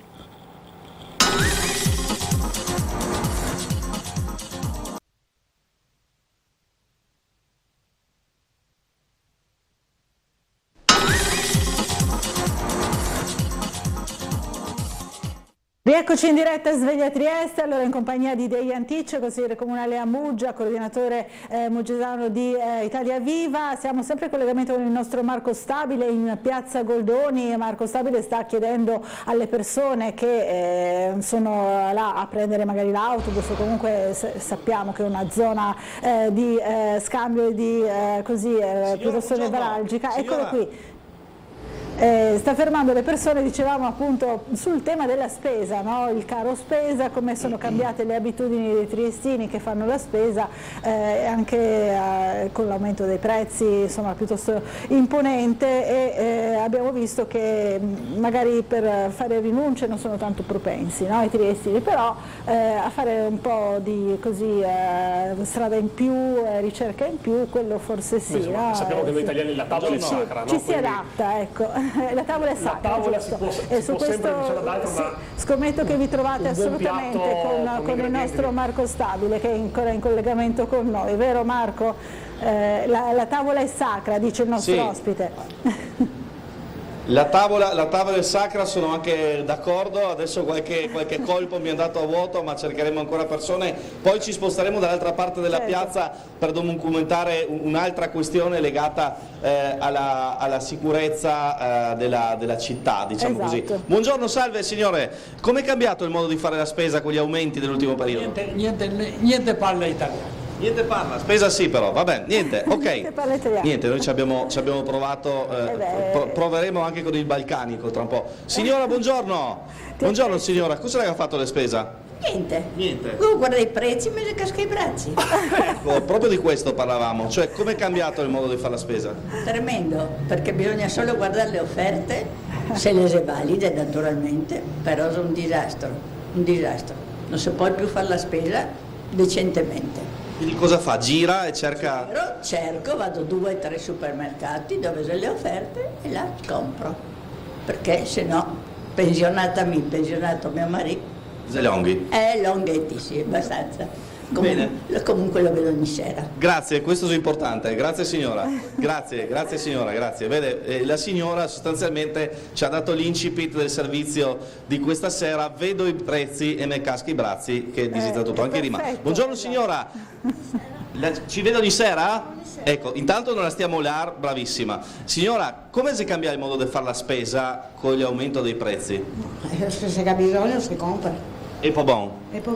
Non va tanto in cerca delle offerte? La mia età compro quel che c'è, quel che mi serve, tanto. Vabbè, cioè, l'importante è che ne va continua a guardare ogni sera, noi siamo così. Costo in città, no? Certo, e quindi se guarda te. Rai treno da. Ecco, vabbè.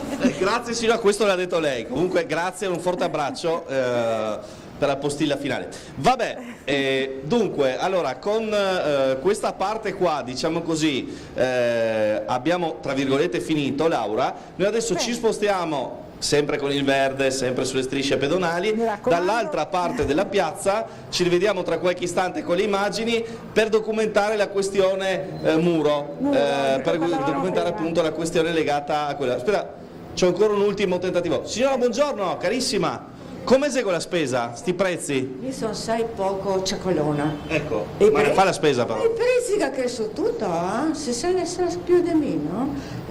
Siamo abbastanza disperati soprattutto perché mi la minima e allora è un po' grave. Ma speriamo che cambi, insomma, no? Cosa fa? Gira anche lei tra i supermercati? Soprattutto per vedere se qualcuno ha un po' di meno, no? Per come prezzo. Certo. Ma Siamo lì tutti, in tutti i generi, ecco. Che non lei era Ciacolona. Grazie, buona giornata. Laura, a te la linea. Grazie Marco Stabile, davvero simpatica anche la signora. Abbiamo visto insomma varie voci, no? dal territorio sul caro prezzi, che è un problema anche drammatico in qualche caso. Sui generi elementari di prima necessità, sì, purtroppo l'aumento non è che non si può scegliere un prodotto, ci sono prodotti non sostituibili, quindi e soprattutto cibarsi è necessario, quindi la questione del rincaro degli alimentari è un problema nel misura in cui tutti noi dobbiamo consumare, tutti noi abbiamo una nostra spesa quotidiana. Mi raccontava un mio amico che è tornato dall'Inghilterra, lì hanno problemi anche ben più grossi dei nostri, e abbiamo il prezzo di un chilo di pasta è il triplo del nostro, quindi anche perché loro hanno un'esportazione, ovviamente non ce l'hanno, però nel senso tutto grava sulle spalle del costo medio della vita, che si alza inevitabilmente se poi colpisce gli alimentari, colpisce i supermercati, perché poi magari al cinema ok, posso rinunciare, dico il biglietto 11 euro non lo pago più, resto a casa, però la spesa va fatta comunque. La spesa va fatta comunque in ogni caso. E non che non ci siano state speculazioni anche su questo aumento, sfruttando magari anche un po' la situazione internazionale, ma si è andati un po' fuori controllo sui prezzi. Perché poi la signora diceva è uguale dappertutto, quindi alla fine un po' di speculazione. Poi tutti si rincorrono un po' e si sfrutta magari anche il momento. Allora, no? Quindi... tornando alla Galleria di Muggia, ci sono due mail, una di Paolo, che non è il sindaco Paolo Polidori, è un altro cognome, dice: buongiorno, la sinistra che critica tanto i lavori della galleria del tram eccetera si sono dimenticati che per fare una rotonda a Muggia ci hanno messo 4 anni, complimenti, questa è la critica. Col tram abbiamo ben superato i 4 anni, quindi ognuna ha le sue, allora poi buongiorno a te Laura e al tuo gentile ospite, scrive Giorgio, potreste richiedergli perché non si è capito molto bene se il centro-sinistra a Muggia è contro il raddoppio della galleria, questo voleva capire il nostro telespettatore. In realtà noi siamo, noi almeno parlo per me, siamo per capire ed approfondire con la maggioranza in uno spirito anche di collaborazione per il bene della cittadina, cioè quando abbiamo dei cittadini che chiedono trasparenza negli atti, condivisione delle informazioni, il problema è che sulla galleria, se noi non avessimo richiesto un consiglio comunale straordinario che verrà fatto prossima settimana, l'amministrazione non si è preoccupata di informare i consiglieri e mandargli il documento di fattibilità tecnica economica, abbiamo dovuto noi andare a cercarlo, legittimo ma riguarda sempre le varie opportunità politiche. Secondo me l'opportunità politica del centrodestra era quella di informare in primis i consiglieri comunali e anche la cittadinanza. Questo non è stato fatto, è stata fatta una conferenza stampa a porte chiuse in cui è stato presentato il documento, il famoso documento di fattibilità tecnica economica, con la comparazione dei di 3 progetti, di cui uno, il raddoppio della galleria, risulta quello più economico rispetto ad altri 2 che erano già stati tra l'altro presentati anni fa. Quando i cittadini però ci chiedono trasparenza, e qui l'amministrazione può scegliere o prosegue su questa linea a suo rischio e pericolo, dal mio punto di vista perde voti, ma è un rischio e pericolo, dall'altra invece e noi per questo anche in piazza il 6 maggio abbiamo voluto intanto ascoltare i cittadini, perché noi stessi, cioè ci sono pro e contro nei vari progetti. La questione è capire il piano di viabilità, come in caso verrà cambiato o modificato per evitare un sovraffollamento in via Roma, capire i costi e i tempi dell'opera e vedere qual è stato l'esito dei famosi carotaggi che hanno fatto per vedere la stabilità e la composizione del materiale sotto la volta delle quindi più trasparenza insomma in generale su questa operazione così impattante. E non solo su questo. E non solo su questo, poi ne parleremo. Allora, pronto, buongiorno, chi è Elena con noi? Buongiorno. Buongiorno a lei. Sono Maria. Maria. Montebello. Buongiorno. Montebella. Sono fuori tema. Non volevo fare la segnalazione, Dica. Volevo sempre il solito discorso che qua alla fiera non si stava sbloccando niente. L'altro giorno sono venuti 2 camion, a portare via delle scovazze, penso, dentro la fiera. Comunque tutti quei posteggi, transenati. Almeno se non hanno voglia di fare niente, che quei posti diventino liberi per noi che sono qua vicino, perché non abbiamo i posti macchina. Capito. Tanti anni, tutto tra il Senato. Abito in quella zona, signora, conosco bene il problema. Grazie Maria della segnalazione, dice signora Maria, i lavori alla fiera non vanno avanti, almeno si liberano. Almeno i posti in macchina, perché Benedetta la Madonna è tutto un disastro sporco, e verranno serpenti là, non so cosa verrà fuori in quella zona là. È anche pericoloso per i bambini, insomma, per i vecchi, per noi stessi, insomma, no? Un po' di pulizia, un po' di come che se dice a Trieste, come che se chiama, insomma, che Dio mi perdoni, perché così c'è come tutto il deserto. Abbandonare se stesso, è brutto anche da vedere, nel insomma, degrado, ecco. no? Quando si lascia così abbandonato un cantiere, no? Questo dice la signora Maria, ma insomma abbiamo sentito anche varie voci nel quartiere. Purtroppo le date di fine lavori che espongono vengono in praticamente tutti i cantieri, non vengono rispettate. A Muggia ad esempio abbiamo la casa delle associazioni che doveva essere pronta e consegnata a novembre del 2022, siamo a maggio 2023, i lavori hanno detto che all'interno proseguiranno ancora per almeno un 6-7 mesi, insomma, ma è normale che poi anche in realtà, poi parliamo anche di spazi, di luoghi di aggregazione. È possibile che gli interventi devono sempre non rispettare e dare per scontato o accettare che i lavori non rispettino le scadenze? Questo è un grosso problema dei cantieri un po' in tutte le città. Marco Stabile, ti vediamo con una nuova prospettiva, sempre sulla piazza Goldoni, probabilmente anche per parlare della questione sicurezza, è così? Assolutamente sì, questa diciamo così è la zona incriminata, ovvero la zona in cui sono avvenuti tanti degli episodi di violenza coperti da questo muro. Vedete, qui ci sono le panchine e qui per esempio è andata in scena quella violenta rissa del ragazzo che era stato derubato e con il papà è tornato sul posto per un regolamento di conti. Allora, da diversi esponenti politici, Forza Italia, l'assessore Babuder eccetera, si è pensato di togliere questo muro. Perché? Adesso vi faccio vedere con l'aiuto di Marco Calabrese, perché se io mi allontano e vado dietro al muro di piazza Goldoni, dall'altra parte c'è McDonald's, per capirsi, che cosa succede? Succede che se un'auto passa da questa parte, una volante di polizia, una gazzella dei carabinieri, non vede nulla sulla piazza. Perché? Perché succede questo. Io ci sono ma non mi vedete più, ed è esattamente quello che accadeva nel momento in cui la gente dall'altra parte si animava in risse e quant'altro, e la polizia poteva anche passare da questa parte ma non vedere praticamente nulla, come vedete in questa situazione. Quindi sostanzialmente si tratta di uno schermo che impedisce la visibilità da parte delle forze dell'ordine. Ecco perché diciamo così, la proposta di toglierlo, magari realizzare delle siepi per consentire da questa parte la visibilità totale della piazza, che altrimenti diciamo è schermata, diciamo così. Io sono alto 1,82 m, ma insomma potete immaginare che da altezza auto, da altezza volante non si vede assolutamente nulla, quindi abbiamo fatto diciamo così servizio, Marco, perché non mi si vedrebbe più probabilmente. Anzi, metti i tacchi, dai, metti i tacchi. Posso sopperire coi tacchi, sì, è vero. Allora, sì, ecco, questa è un po', diciamo così, l'idea che volevamo far vedere. È vero, e quindi anche per cercare di rendere più visibile, no, quello che succede all'interno della piazza, visto che è luogo di aggregazione, e qui si torna anche al problema di prima, no, di cui si parlava prima, la mancanza di luoghi di aggregazione, non soltanto a Trieste, ma insomma stiamo parlando della nostra città, per i giovani, per i ragazzi. Poi anche il concetto di la piazza come la intendiamo noi oggi è una... Signora, buongiorno!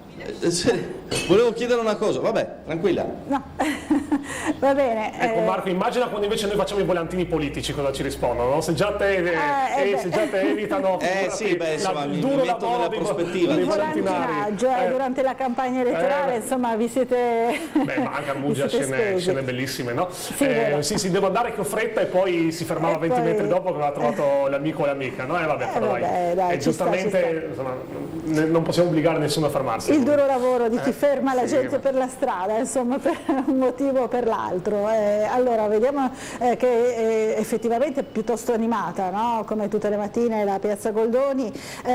Volevo tornare anche sulla questione, ma c'è una telefonata, allora sentiamola subito perché poi magari anche il nostro telespettatore si arrabbia per la lunga attesa. Pronto, buongiorno, chi è in linea con noi?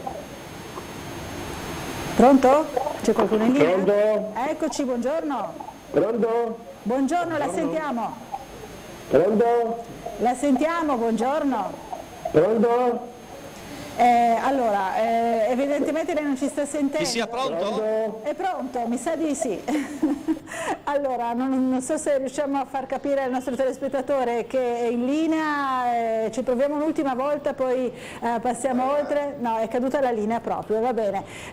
Dicevo di tornare anche all'argomento della muggia turistica, no? Questo progetto per Punta Ronco, il nuovo insediamento, anche su questo avete avuto così un'opposizione, no? Anche qui, un primo punto, trasparenza negli atti e nella condivisione dei progetti. Noi siamo venuti a sapere per vie traverse che noi abbiamo avuto consiglio comunale il 26 aprile, che il 27 aprile, cioè il giorno dopo, ci sarebbe stata una conferenza di servizi su questa idea progettuale di costruzione di un 77 casette turistiche in una zona adesso naturalistica, forse la più bella di Muggia, nella zona della traversata muggesana che si trova sopra il Molatì, una vista splendida, se voi andate a piedi si può andare anche in bici, veramente si rimane senza fiato per il colore del mare blu cristallino e veramente la vista che si ha sul golfo. Ecco, l'amministrazione non ha informato i consiglieri dell'avvio di questa conferenza di servizi, che poi guarda caso 24 ore prima hanno posticipato, hanno detto a data da destinarsi per integrare ulteriori documentazione, per integrare ulteriori documenti.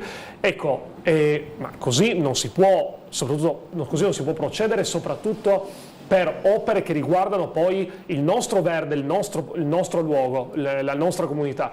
E il fatto è che questo progetto di edificazione ci ha fatto scattare un campanello d'allarme sulla questione raddoppio della galleria. Non siamo gli unici che hanno legato le due cose, perché anche un comunicato di alcuni cittadini ha messo in evidenza la preoccupazione che le due cose possano poi sommarsi, cioè a un problema ambientale di cementificazione, di perdita di verde, con la costruzione di casette destinate principalmente all'alto turismo a livello economico, può portare poi a un aumento del flusso del traffico anche in virtù di un raddoppio della galleria. Quindi le due questioni devono essere trattate, secondo me, in modo distinto, ma con l'idea che che l'intervento di una potrebbe anche condizionare o potrebbe anche potrebbe anche cambiare la prospettiva sull'altra opera.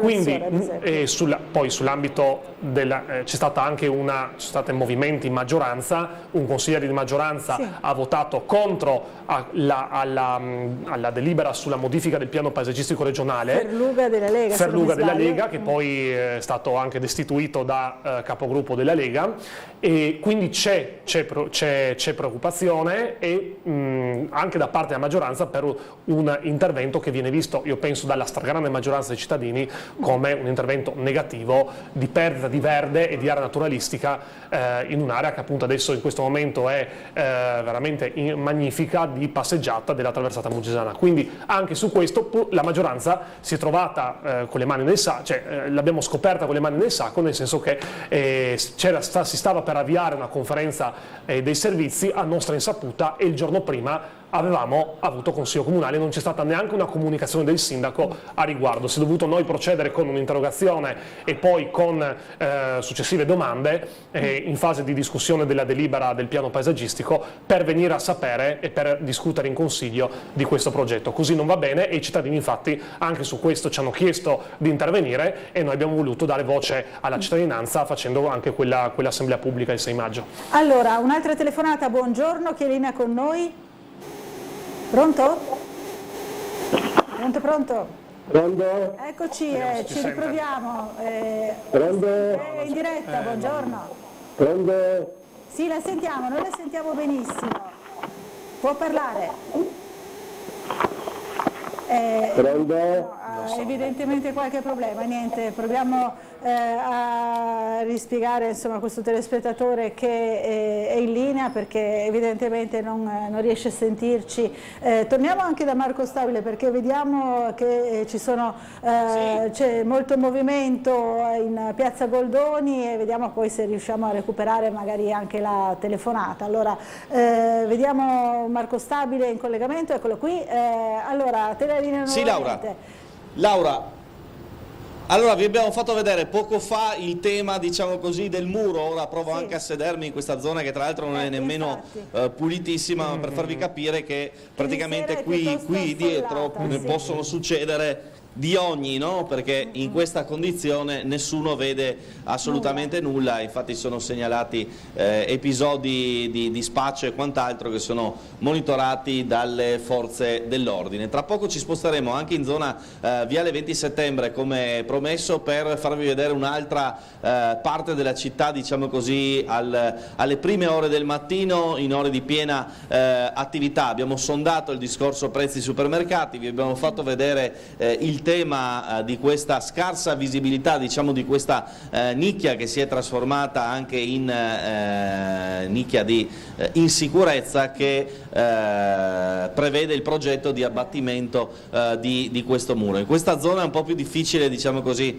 avvicinare la gente rispetto all'area del supermercato di prima, quindi adesso fatto vedere questo discorso a cui ci tenevo, perché chiaramente quando spieghi le cose in un servizio in maniera, diciamo così, statica è una cosa, quando fai vedere le cose, fai capire il perché di certe idee, la gente intuisce che si tratta effettivamente di un problema concreto e vedendo le cose live, no, si riesce meglio a spiegare anche a livello di cronaca televisiva. Ho visto tra l'altro diverse scolaresche e ti lancio lì questo tema, Laura. Mi è arrivata notizia che per il ponte del 2 giugno c'è una Trieste in overbooking a livello di camere di hotel, bed and breakfast e quant'altro, ma i prezzi sono letteralmente esplosi su quelli che sono i siti di prenotazione con alberghi quotati addirittura 3 volte il prezzo normale, una distorsione, diciamo così, da effetto Venezia, mi viene da dire,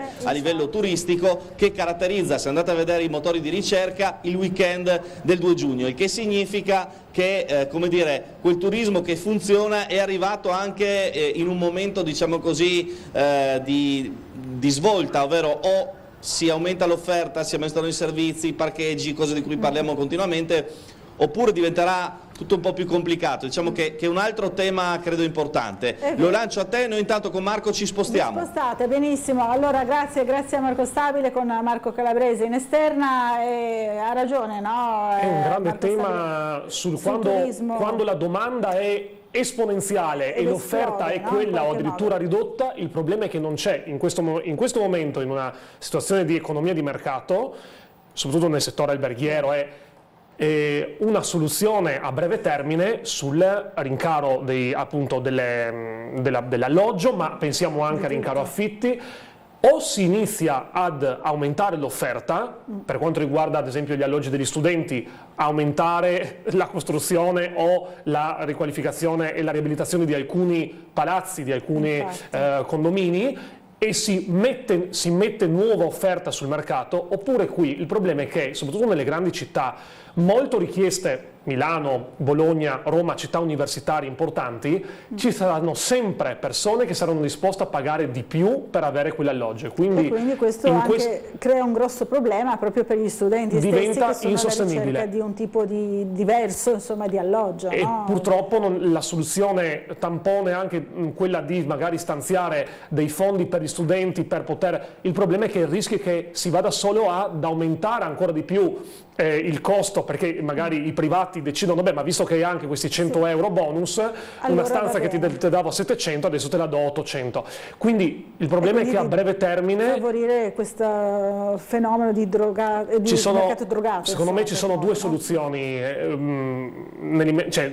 purtroppo non nell'immediato. Una è appunto aumentare l'offerta e l'altra è rivedere la distribuzione delle offerte di Ateneo nei territori. Non è possibile che in Italia abbiamo solo dei singoli poli in cui tutti gli universitari ad un certo punto confluiscono, diventa insostenibile il costo della vita, il costo dell'alloggio e poi adesso succedono queste cose nelle grandi città, ma non solo. Anche Trieste adesso è sottoposta a un aumento dei prezzi degli affitti, c'è stata anche una manifestazione, un evento di un'associazione universitaria, però il problema c'è e la cosa anche drammatica è che non sembra non essere risolvibile nel breve termine in questo momento. Nel breve termine, è vero. Sentiamo se riusciamo a sentire la telefonata. Pronto, buongiorno, chi è in linea con noi? Sì, buongiorno Laura, sono Gabriela del Largo Barriera. Vedendo l'immagine di Piazza Goldoni mi mette un po' triste, no? Perché io cammino molto questa zona, a vedere tutto scritto sui muri e che il comune non pulisca subito queste cose, queste scritte.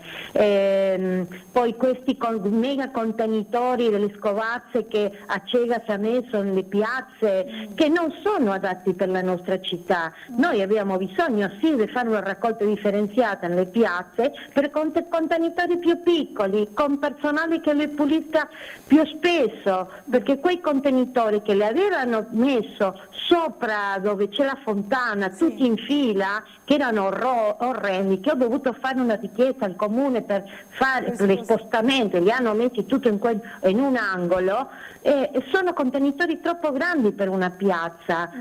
Devono vedere anche queste cose gli urbanistici del comune, no? Non lasciare stare queste piazze, e non parliamo delle buche che ci sono per tutti gli attraversamenti di Piazza Goldoni, di quello della farmacia, che è impressionante. Da McDonald's alla farmacia c'è una buca impressionante, la gente sempre fa slalom. Grazie Gabriela, ne abbiamo tante cose. Telefona da Largo Barriera, la ringraziamo, purtroppo il tempo a nostra disposizione è finito, allora io ringrazio il nostro ospite Dei Antic per essere stato con noi, lo invito a tornare a trovarci presto qui a Sveglia Trieste. Grazie, buon lavoro, buona giornata a tutti. Noi ci fermiamo per un po' di pubblicità, fra pochissimo.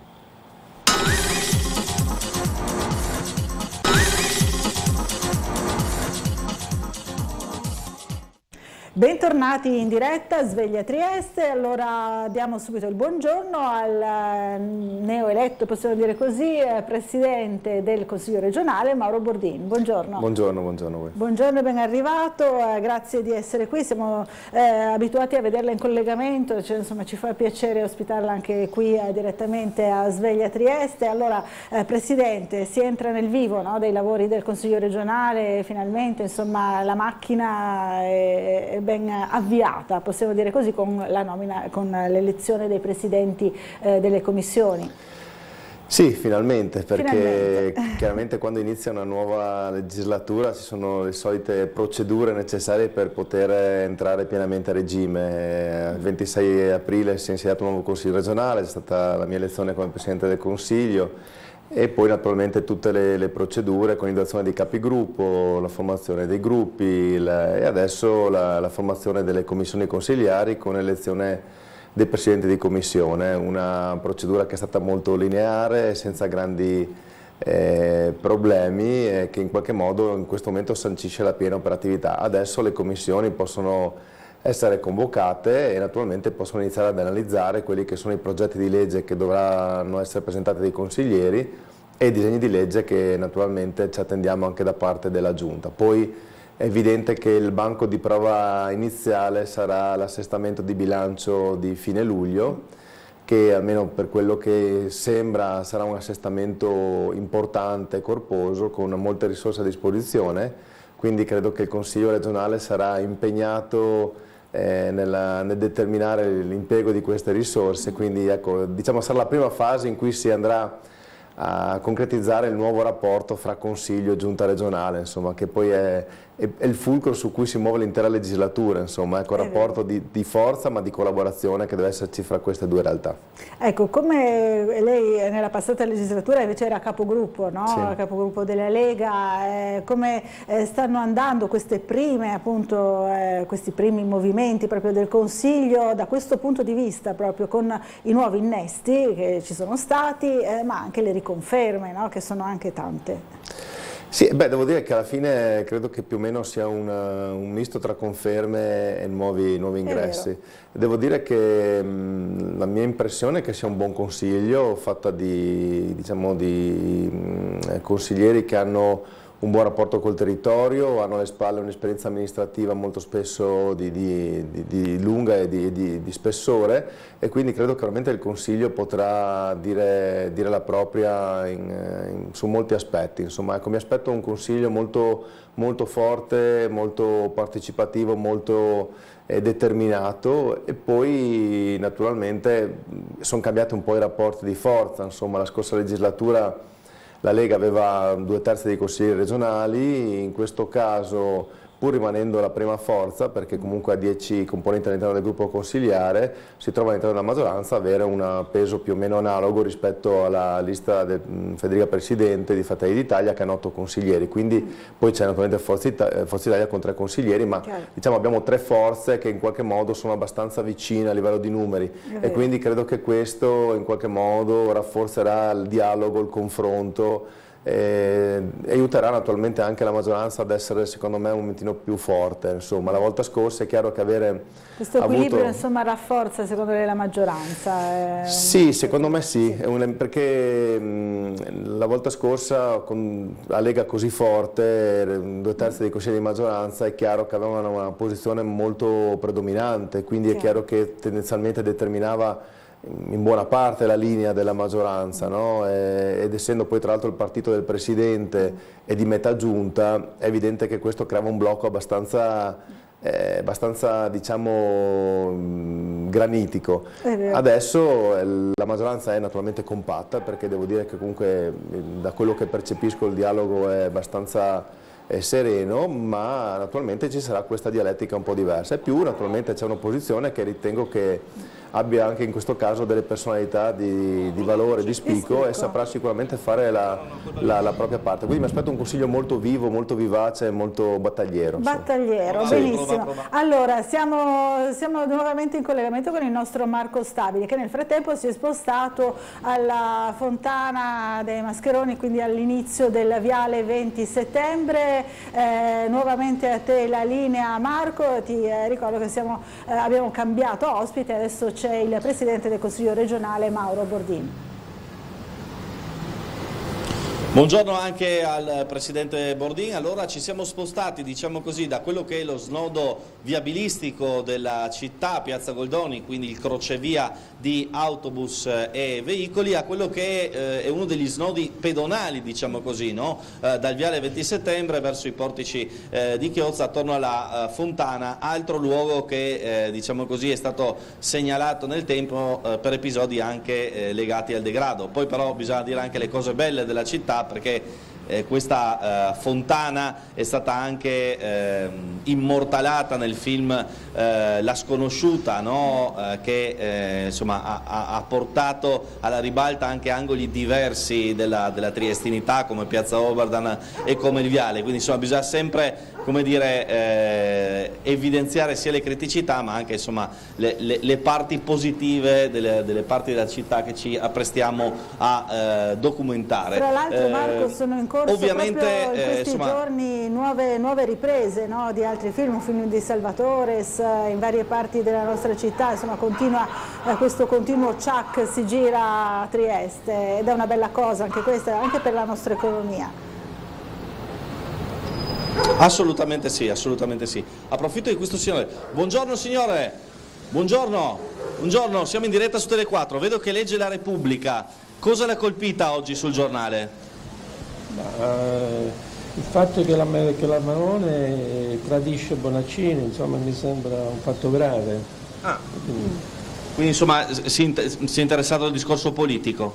Sì, in modo particolare agli avvenimenti nell'Emilia Romagna, insomma ancora purtroppo la popolazione soffre e quindi insomma il miglior commissario sarebbe perché ancora non è stato deciso, Bonaccini. Certo. Grazie, abbiamo fatto una rassegna stampa live con il nostro telespettatore che leggeva con calma La Repubblica, diciamo così, no? Allora, questa zona della La questione del commissario l'abbiamo ti lascio anche per... l'abbiamo affrontata anche prima, no? La questione appunto del commissario. Secondo lei a Bordin ci vorrebbe un commissario sul territorio, posto che poi è proprio la Lega, no? A porre in qualche modo il veto su Bonaccini, per di capire. Ma questo non si capisce, perché effettivamente dalle dichiarazioni che ha fatto Matteo Salvini parrebbe di no, che non ci siano in realtà dei veti, però poi in questo momento è una questione su cui si va a dibattere. Io esprimo la mia opinione, ritengo che il governatore di una regione in una situazione del genere possa sicuramente essere una persona in grado di ricoprire adeguatamente il ruolo di commissario. Abbiamo visto nel corso degli anni tantissime emergenze in cui sono state fatte scelte diverse nella gestione, talvolta commissari locali, altre volte meno. Ecco, io personalmente credo che comunque un commissario territorialmente presente che conosce le realtà possa essere una figura adeguata per affrontare quello che in questo momento deve essere, diciamo, approfondito e risolto in Emilia Romagna, insomma, quindi personalmente ritengo che il governatore sia una figura assolutamente idonea per svolgere questo ruolo, come possono essere naturalmente anche altre. Mi auguro che dal dialogo e dal confronto trovino l'equilibrio migliore, perché comunque al di là in questo momento della singola persona l'aspetto principale è che ci sia qualcuno che può decidere velocemente, che abbia naturalmente a disposizione risorse e riesca a riprendere quel cammino di normalità che attualmente è stato interrotto. Ecco, posso dire anche sempre col solito orgoglio friulano della Friuli Venezia Giulia che la nostra regione ancora una volta è presente, i volontari della protezione civile del Friuli Venezia Giulia sono attivi, operativi e danno una mano, e credo che la nostra regione nel 76 abbia dato dimostrazione di come si possa riprendersi con grande forza, con grande determinazione, con grande spirito, diciamo, di identità da una catastrofe. Quindi io auguro agli amici dell'Emilia Romagna che l'esperienza che vivranno in queste prossime settimane, mesi, anni sia l'esperienza che il Friuli Venezia Giulia ha vissuto nel 76 e che quindi si possa ritornare il prima possibile alla normalità, ma sono convinto che questo succederà perché è una regione comunque di spessore, con gente di qualità, impegnata, e che credo abbia una grande voglia e una grande determinazione per superare questa crisi e questo dramma. Insomma. Sì, mi ha colpito molto, tra le varie cose, insomma, che abbiamo visto della nostra protezione civile presente sul territorio dell'Emilia Romagna, questo ringraziamento dei bambini e dei ragazzi di una scuola che hanno potuto tornare nelle aule della loro scuola grazie proprio ai nostri angeli del fango, in questo caso alla nostra protezione civile. Hanno detto: siete stati la nostra luce nel grigio, nel grigiore, no? del fango, che impressiona nelle immagini che vediamo quotidianamente nei telegiornali. Quindi era una nota così che testimonia solo una piccolissima parte del lavoro che stanno facendo, che è davvero grande, i nostri volontari della protezione civile. Abbiamo una telefonata. Pronto? Buongiorno, chi è in linea con noi? Pronto? C'è qualcuno in linea? Eccoci qui, pronto?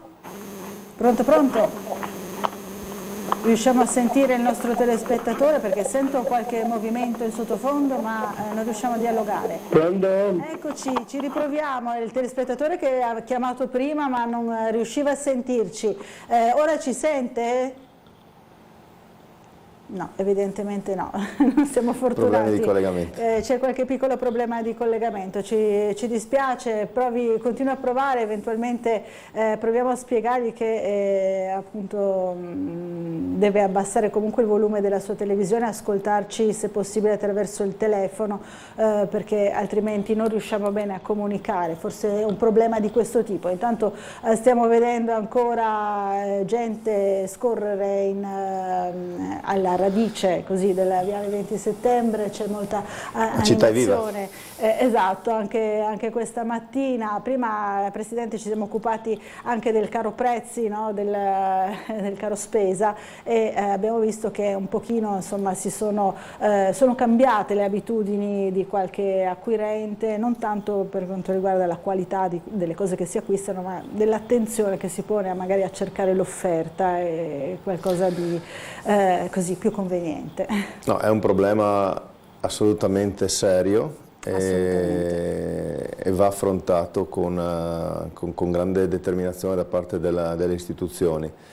Devo dire che personalmente sono anche una persona che ama fare la spesa, quindi diciamo in qualche modo in questi mesi, in quest'ultimo anno ho avuto la possibilità di verificare, perché poi essendo anche abbastanza abitudinario sui prodotti mi concentro, per cui ho potuto vedere quello che effettivamente è stato il cambiamento. Io credo che l'inflazione reale sia forse anche superiore rispetto a quella che in qualche modo viene registrata. È vero. E molti prodotti hanno avuto un incremento di prezzo che secondo me si aggira anche verso il 30% in alcuni casi. Si può parlare proprio di un'impennata in qualche caso. Un'impennata assolutamente, e questo naturalmente lo percepiamo in quello che facciamo quotidianamente, che come detto magari è la spesa, però si traduce in tutto, no? In quelli che sono i costi energetici, in quelli che sono i costi della vita normale, in qualunque cosa che acquistiamo, in qualunque cosa facciamo. Ed è evidente che i salari in questo momento non sono saliti nello stesso modo, anzi quando sono saliti sono saliti meno di quello che è l'aumento dei prezzi. Naturalmente l'aumento dei prezzi è frutto di una serie di situazioni, quindi non è semplicemente una scelta di chi vende, perché è evidente che poi c'è tutta la ripercussione di costi, una catena di costi che sono incrementati, che poi come sempre vanno a finire sul consumatore finale. Però se non c'è un riequilibrio è evidente che questo sui consumi non potrà che incidere, quindi o in qualche modo i prezzi tornano a trovare un equilibrio maggiore rispetto a quello attuale, oppure bisogna aumentare quello che è il potere di acquisto a livello di stipendi delle famiglie. Le cose fondamentalmente sono queste.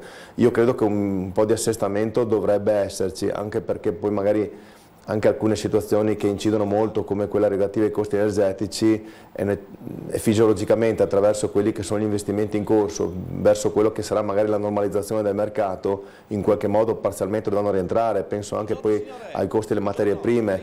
Io mi auguro che in qualche modo l'economia di mercato trovi un equilibrio più in basso rispetto a quello attuale. In ogni caso credo che ad ogni livello un intervento sugli stipendi e sul potere di acquisto delle famiglie sia necessario, assolutamente. Allora ci dobbiamo fermare per una breve pausa pubblicitaria, ci rivediamo subito dopo, fra pochissimo.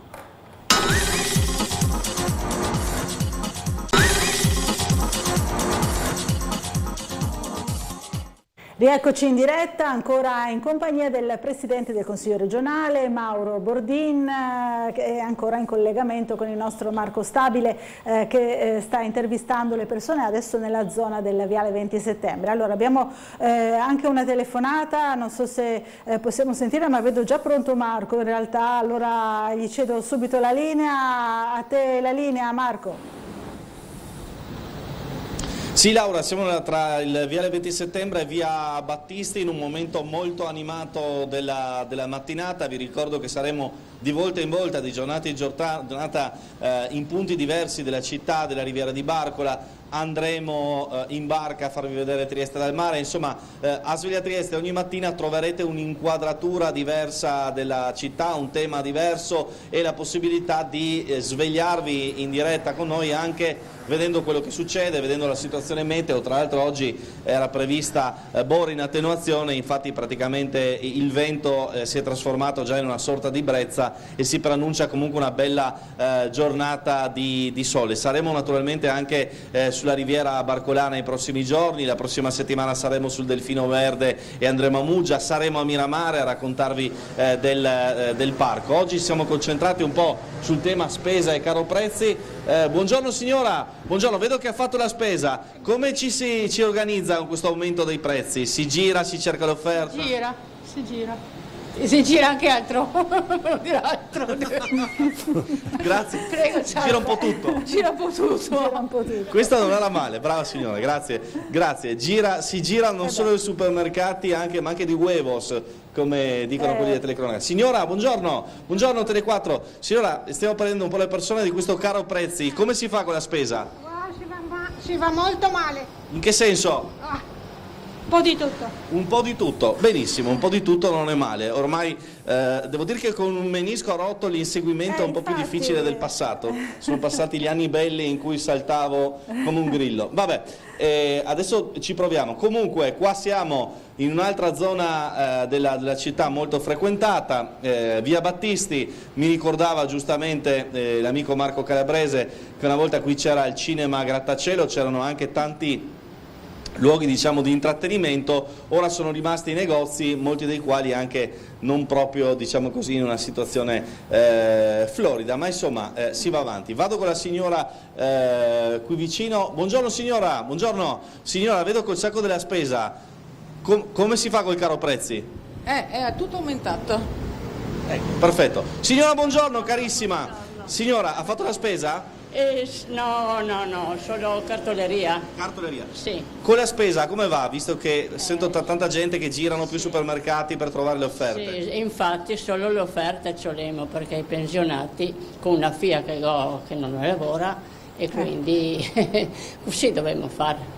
Guardare. Per dare una mano alla figlia? Sì, perché la è sola e non la lavora, non la arriva a trovare e a quell'età non la trova più perché a 56 anni noi la c'ho più e così andiamo avanti. Va bene. Signora, in bocca al lupo. Grazie. Grazie alla signora. Signora che di fatto ci ha lanciato anche un altro tema da eventualmente girare anche il Presidente del Consiglio Comunale, no? Si è parlato tanto da una parte di riforma delle pensioni, di aumenti pensionistici, anche un tema ovviamente molto caro ai triestini, non solo quello dell'andare in pensione, ma di avere una rivalutazione della pensione stessa che ti aiuti a sopravvivere con il mutare dei prezzi con l'inflazione attuale. Te la giro così, Laura. È vero, infatti vedo che il Presidente del Consiglio regionale annuisce, no? È un grosso problema questo che riguarda tanti triestini ma anche tanti friulani naturalmente e poi anche il problema che citava la signora della figlia già a un'età comunque abbastanza avanzata, insomma non giovanissima, che non trova lavoro e anche questo è un fenomeno piuttosto diffuso, no? È una grande difficoltà degli over 50 che magari escono, non sono mai entrati insomma, nel mercato del lavoro e che hanno grosse difficoltà, soprattutto in periodi di crisi come questo. Sì, per quanto riguarda l'aspetto che dicevamo prima, che è quello riguardante il costo in questo momento della vita, è un problema non solamente regionale ma è nazionale, perché comunque riguarda tutto il Paese e il governo ha iniziato ad affrontarlo in qualche modo attraverso alcuni interventi che vanno ad aumentare quelli che sono i soldi in busta paga, ma è chiaro che bisogna intensificare le forze.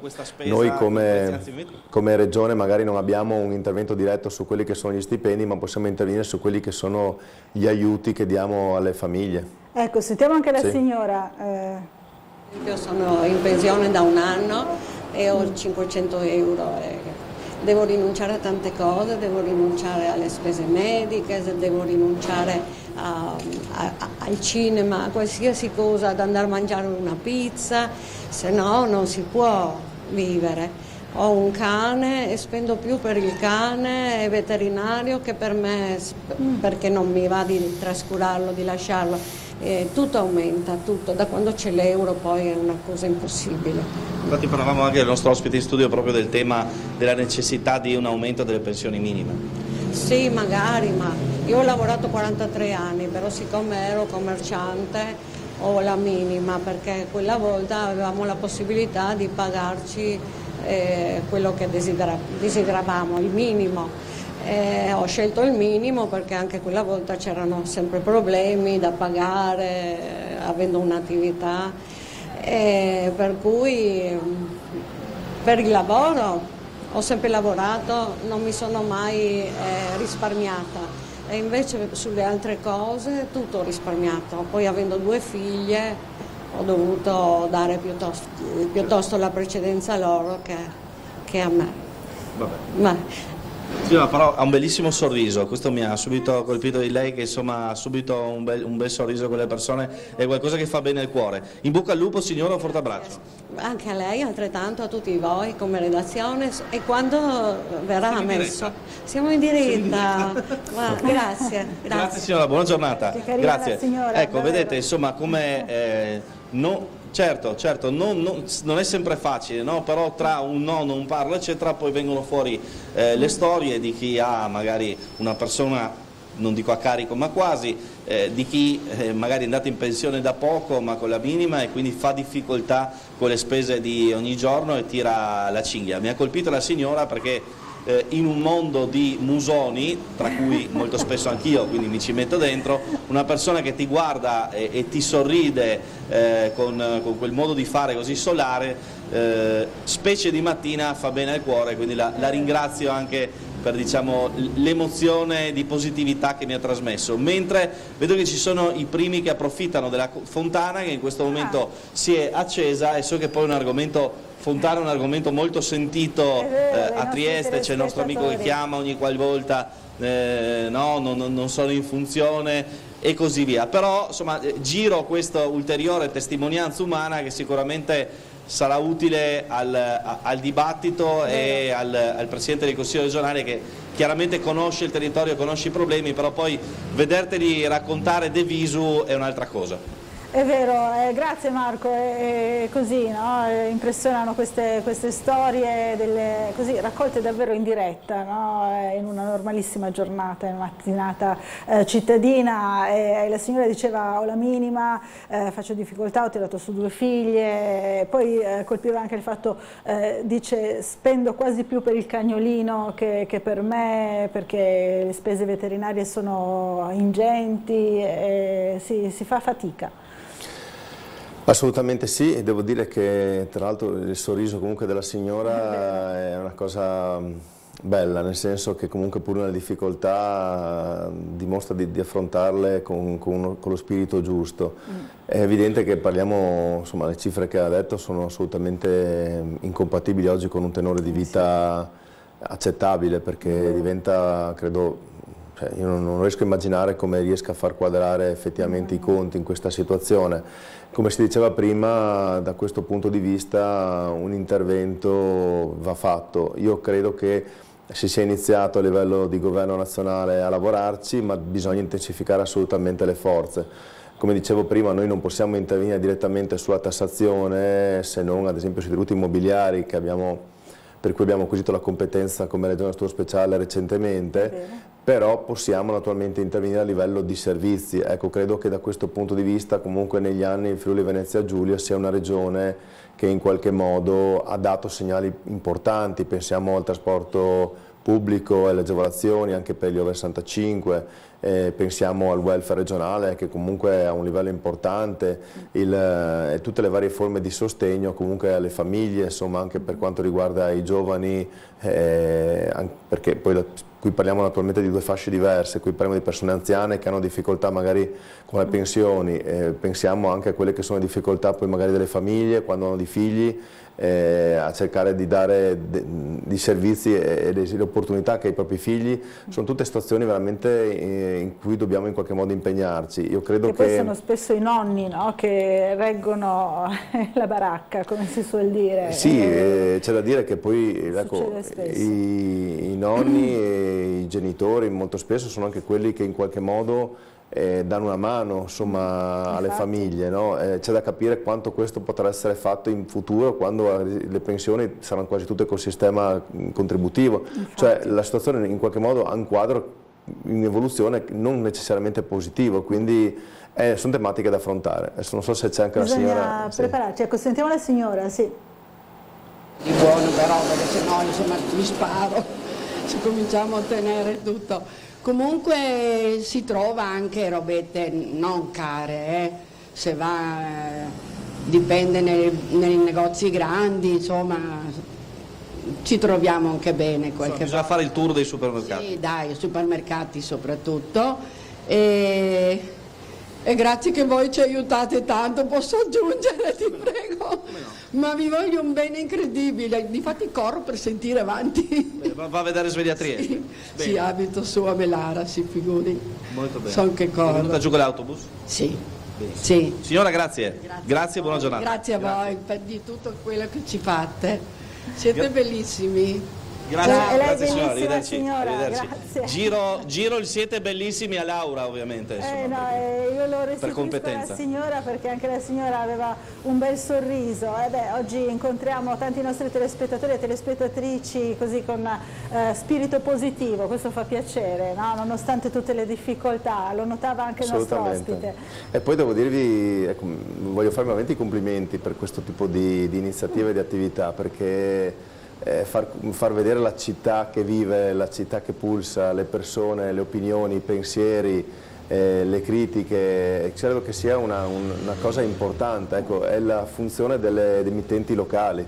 In Friuli Venezia Giulia ne abbiamo diverse e credo che tutti noi dobbiamo dire loro veramente grazie e sostenerle con forza, perché fanno quel servizio di territorio, di raccontarci la vita di ogni giorno che purtroppo magari in emittenti nazionali più ampie è più difficile, diciamo, ritrovare. Quindi questa iniziativa, il vostro impegno nel raccontare la vita quotidiana è un qualcosa che sinceramente va evidenziato, quindi io vi dico grazie, ma ringrazio naturalmente voi come Tele4, ma tutte veramente le emittenti locali, perché sono quelle che fanno il servizio puntuale, quindi raccontano alcuni momenti, alcuni aspetti delle nostre comunità che altrimenti nessuno seguirebbe. No? Ecco, quindi bravi. È quello bravi. che cerchiamo di fare. Grazie, grazie al Presidente regionale. Allora, dobbiamo fermarci per una piccola pausa pubblicitaria. Ci rivediamo subito dopo, ancora in compagnia di Mauro Bordin e ancora con i collegamenti con Marco Stabili in esterna. Fra poco.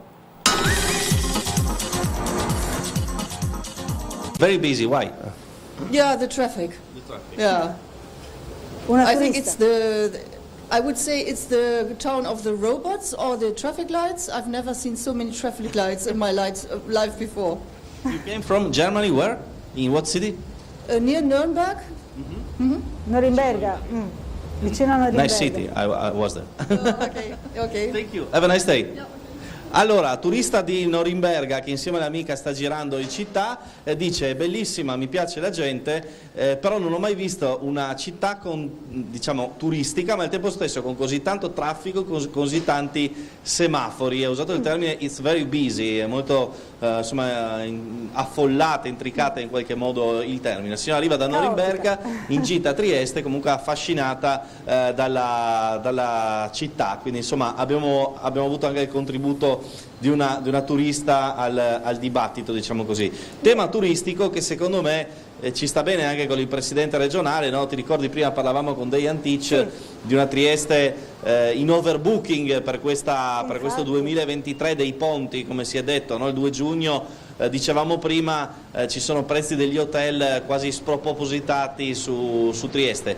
Un bene il turismo, poi servono anche i servizi, insomma, anche in questo caso un po' ovunque. È un po' ovunque, sì. In Italia e anche in Europa. Anche in Europa. Cioè, i costi degli hotel, da quello che sento, stanno salendo ovunque, non solamente in Italia ma anche all'estero. Questo però è anche un segnale della ripresa del comparto turistico, che questo è sicuramente una buona notizia, no? Anche per la nostra regione che punta molto sul comparto. Sì, è fondamentale. Io credo che il turismo per il Friuli Venezia Giulia sia uno degli aspetti su cui investire e credere di più. I numeri ci stanno dando ragione, perché comunque c'è un arrivo in regione di tantissime persone, c'è un incremento del flusso turistico rispetto al passato e dobbiamo lavorare e investire ulteriormente sulla qualità della ricettività turistica e sulla quantità anche della ricettività turistica, perché se comunque l'afflusso continua ad aumentare così come sta avvenendo in questi anni, diventa a questo punto importante anche dare ulteriore offerta di accoglienza turistica. E poi dobbiamo dire comunque che siamo una regione che dà molte opportunità anche al turista. Insomma. È vero, ecco Marco Stabile. Noi siamo pensionati e ci godiamo la vita. Beh, è il posto giusto per fare la cioccolata, leggere il giornale? Certamente. Benissimo. Lei cosa la pensa? Vieni spesso qua, se trova qua? Io mi trovo bene qua, quasi vengo ogni giorno. Quindi se trovi quell'amico fai la cioccolata? Ecco, e basta. Benissimo. Sono contento perché almeno voi non avete il telefonino in mano, ma cioccolata, che è la roba più importante. Assolutamente. Benissimo. Grazie signori, scusi se vi ho disturbato, ma eravate troppo belli. Grazie. Allora, insomma, anche questa la componente di socialità, siccome Laura si parla sempre di questo luogo per anche qui problemi, situazioni serali, risse, episodi di cronaca. È anche bello vedere che è anche un luogo invece di socialità, un luogo in cui si legge il giornale, si passa qualche minuto tra amici, e anche i nostri pensionati triestini hanno la possibilità, insomma, di godersi un po', tra l'altro in prospettiva dell'estate, anche la frescura di questo luogo, mentre, come vedete, Marco, proviamoci, mentre teniamo sott'occhio il cavalletto dall'altra parte, diamo un'occhiata a quello che è il Viale del 20 settembre, che inizia ad animarsi con i tavolini del bar, il caffè, le colazioni e quant'altro, ed è diventata tra l'altro anche una zona, come ho visto poco fa, in cui pian pianino i turisti iniziano a spingersi, no? Si diceva che il limitare di Corso Italia via Mazzini fosse quello... Buongiorno signora, come la sta? Buongiorno. Come conti?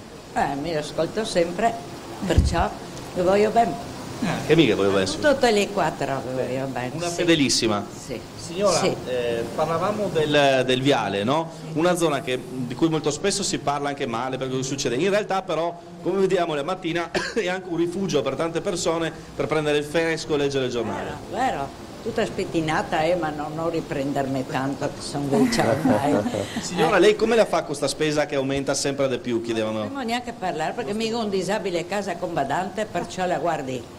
Non stiamo neanche a parlare, veramente. Sì. I prezzi delle verdure e dei frutti, è terribile. Lei sì. Dove la va per risparmiare? Dove vuoi che vada?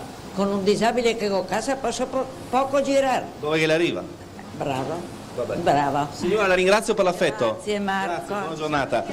Grazie, scusatemi anche il presidente Bordin se shifto dall'italiano al triestino, prima anche all'inglese in verità, ma con certe persone bisogna parlare in dialetto, no? Anche questo è il nostro ruolo, anche perché in questa maniera si sentono più vicini a noi, no?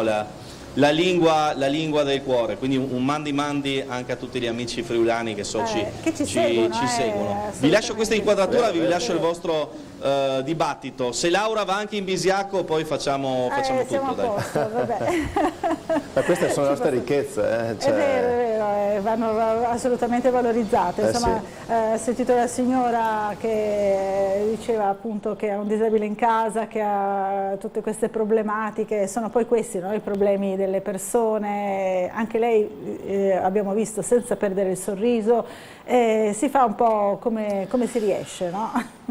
No, è che è chiaro che queste testimonianze dimostrano uno spaccato della società che evidenzia, insomma, come ci siano tantissime persone che veramente quotidianamente devono impegnarsi per trovare un equilibrio, ed è chiaro che questo non è che possa far molto piacere, anzi tutt'altro, deve rafforzare l'impegno. Poi bisogna anche essere realisti e sappiamo che le risorse non sono attualmente infinite, ma su questi settori, come si diceva, bisogna fare un programma di medio-lungo termine. A livello nazionale, come detto, incidendo sugli stipendi e sulle pensioni, a livello regionale incidendo sui servizi, e naturalmente in questo caso intendo dire come costi, perché come qualità del servizio credo che sia buona. Dobbiamo naturalmente lavorare e migliorare per quanto riguarda la sanità, questo credo che sia abbastanza evidente, insomma, che l'aspetto nevralgico. E sarà questo poi l'argomento principale, no, dell'assestamento, immaginiamo, si partirà da questo, poi c'è anche l'ambiente, insomma sono capitoli importanti questi. E non abbiamo ancora iniziato a confrontarci, in questo momento c'è una ricognizione in corso con le varie direzioni circa quelle che sono le esigenze. La sanità sicuramente richiederà delle risorse, però i problemi della sanità in questo momento, più che essere, diciamo, problemi di fondi, sono duplici: da un lato carenza di personale e dall'altro un'autonomia non piena. Credo che l'obiettivo che dobbiamo perseguire è quello di riuscire a ottenere, magari nell'ambito dell'autonomia differenziata o comunque attraverso il lavoro della paritetica, una competenza piena in sanità, nel senso che dobbiamo poter decidere gli stipendi, poter decidere come impiegare tutte le risorse, poter incidere per quanto riguarda la formazione, l'accesso alle professioni mediche, cioè avere un'autonomia piena che ci consenta di programmare le scelte, perché in questo momento, se non si riesce in qualche modo ad incrementare quelli che sono gli stipendi che vengono dati al personale medico infermieristico, soprattutto magari in determinati reparti, e tenendo conto forse anche della dislocazione territoriale, e inoltre anche a creare dei sistemi incentivanti che vadano in realtà a promuovere il lavoro all'interno degli ospedali per cercare di stemperare la difficoltà legata alle liste d'attesa. Ecco, se non riusciamo ad avere questi elementi di azione diventa difficile operare, per cui bisogna in qualche modo che si forzi sull'ottenimento di maggiore autonomia da questo punto di vista. L'aspetto risorse, ripeto, è importante, ma fino a un certo punto, perché noi abbiamo in programmazione investimenti per 1 miliardo di euro già stanziati, abbiamo comunque ogni anno un bilancio che per circa 2 miliardi e 8, 2 miliardi e 9, 3 miliardi va sulla sanità, e quindi parliamo di un 50-60% di spesa del bilancio regionale, quindi non è che stiamo lesinando risorse, tutt'altro, però ci sono delle problematiche contingenti che in qualche modo frenano la qualità della risposta sanitaria. Quello che è successo in questi anni ovviamente ha inciso, e qualche errore naturalmente anche nostro c'è stato, perché bisogna sempre riconoscerli, come penso di fare in maniera oggettiva ogni volta, per cui bisogna in questo momento limitare gli errori, migliorare le scelte, efficientare il sistema e cercare comunque di ottenere maggiore autonomia, perché secondo me è l'unico strumento che ci può consentire, attraverso una rimodulazione dell'indennità, degli stipendi, di riuscire a dare risposte, soprattutto magari nei reparti dell'emergenza urgenza, o per quanto riguarda poi lo smaltimento delle liste d'attesa, perché poi questi due sono, io credo, gli elementi su cui si concentra oggi la criticità, perché al di là di questo c'è comunque un'elevata qualità dei professionisti che operano nel mondo sanitario, e credo che ci siano comunque importanti eccellenze in regione, e quindi quando parliamo comunque di situazioni che richiedono una risposta di qualità e di livello, c'è i grandi interventi, le grandi esigenze, le grandi necessità diagnostiche, le strumentazioni, in regione ci sono. Manca naturalmente quelle risposte che possono essere date in termini di risposta immediata come emergenza-urgenza, oppure in termini di visite programmate che hanno tempi eccessivamente lunghi. Su questo bisogna moltiplicare gli sforzi. Allora sentiamo una telefonata. Pronto, buongiorno, chi è in linea con noi? Buongiorno, sono Franco Lega da Udine Nord. Buongiorno a loro signori, ai triestini e ai friulani. Buongiorno. Voglio dire una cosa, lunedì sull'Avvenire, sul giornale Avvenire, brontolavano perché Bonaccini non aveva fatto le passe di estensione. Adesso, visto che Bonaccini non ha fatto questo, lo fanno anche il commissario, ma oltre che cornuti, anche mazziati questi alluvionati. Non lo so. Insomma, non sarebbe d'accordo. Un'altra cosa volevo dire, no? Possibile che la Lega non faccia, la Lega e tutte le cose di destra non facciano propaganda per mandare quelli di destra a votare, perché quelli di sinistra anche vengono a casa dal mare per andare a votare, quelli di destra se ne fregano, per quello che ma questa volta sono andati a votare, da 4 non mi basta, 4 a 2, vorrei vedere 10 a 2. Signora, questa volta è successo, va bene, grazie Franco, buona giornata, grazie tante. Allora, diceva... Adesso al di là di questo aspetto, io credo che comunque tutto sommato i risultati elettorali dimostrino che in realtà è andato a votare l'elettorato di destra, di sinistra, di centro, diciamo è andato a votare poco in generale, questo è l'aspetto su cui ed è la disaffezione rispetto alla politica, che secondo me è l'elemento su cui forse dobbiamo lavorare, ma più che altro noi stessi come credibilità che dobbiamo dare al lavoro che facciamo.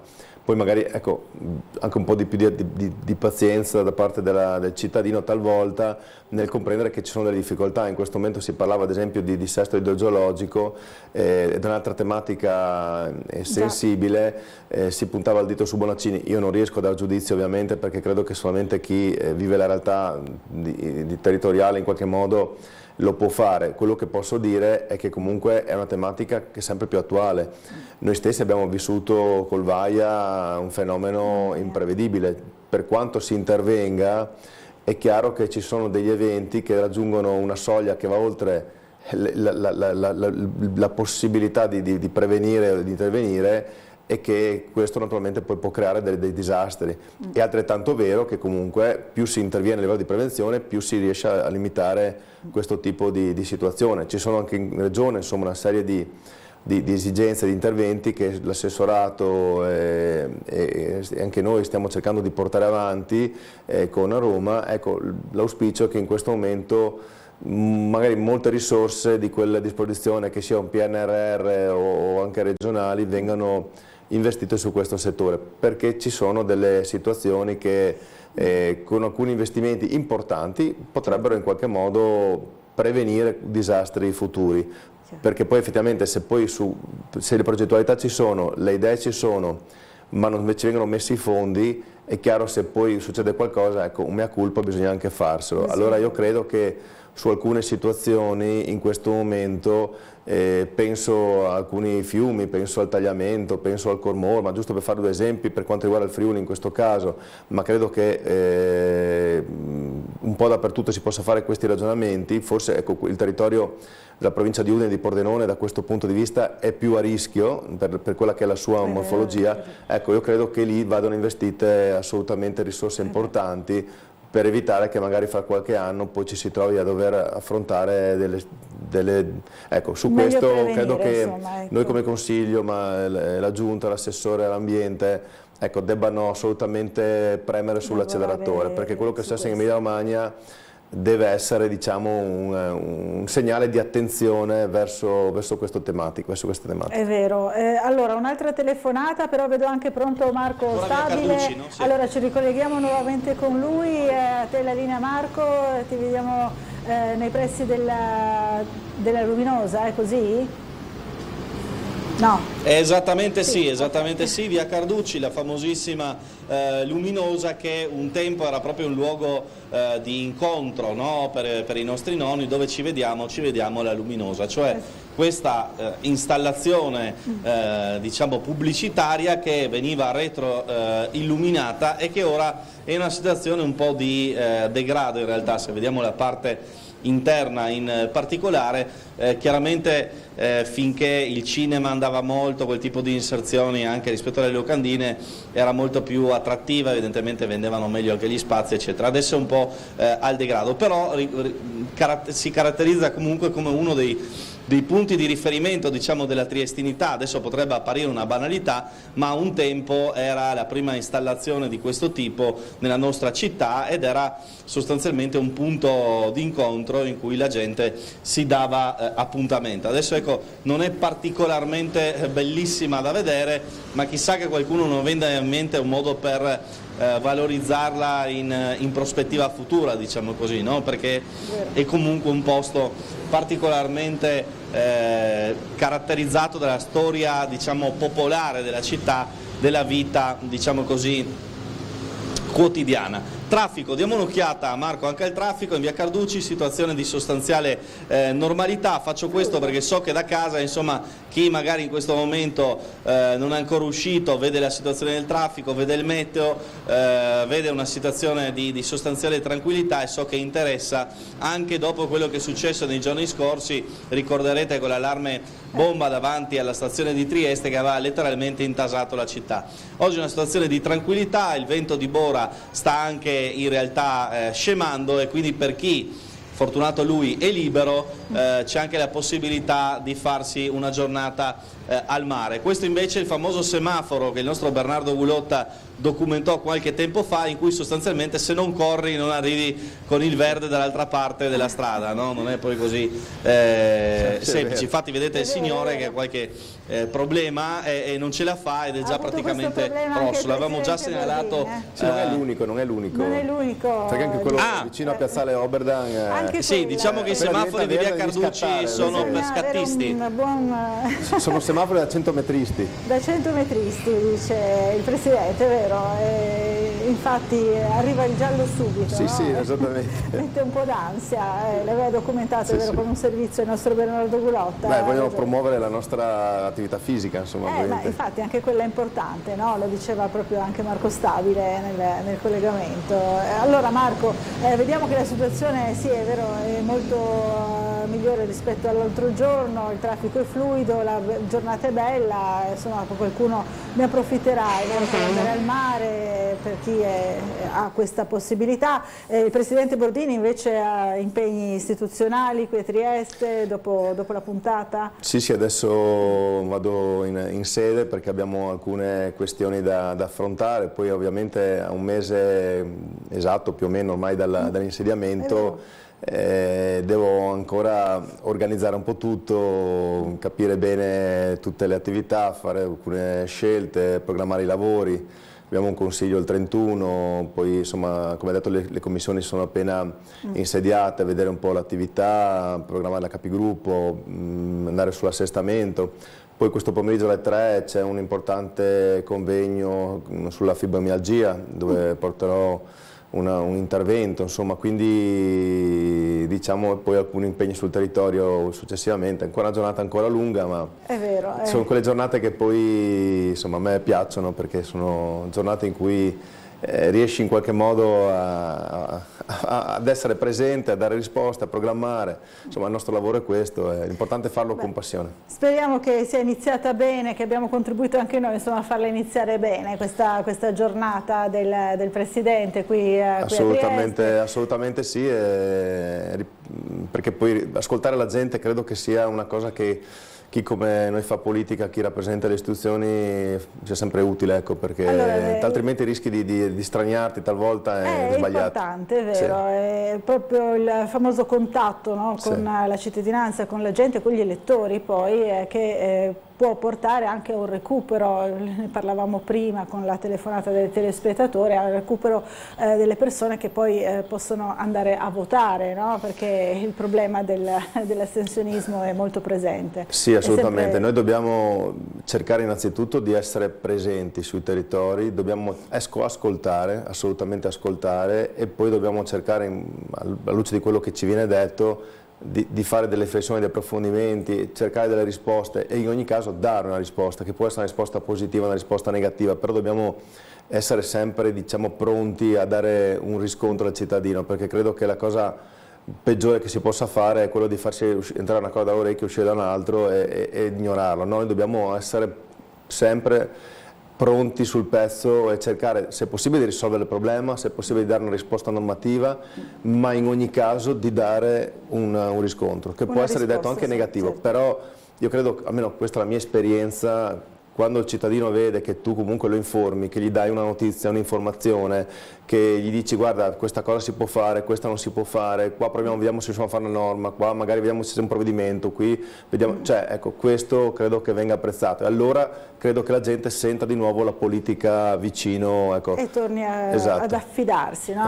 In qualche modo al politico. Allora io ringrazio Marco Stabile e faccio promettere al Presidente di tornare a trovarci presto e poi magari sempre nei nostri collegamenti esterni cercheremo di domandare anche alle persone che incontrerai per strada, non so se ci sarai tu Marco oppure qualche altro collega, che cosa si dovrebbe impegnare il Consiglio regionale per far fronte insomma, ai problemi quotidiani della cittadinanza, che era uno spunto che era uscito proprio da questa puntata.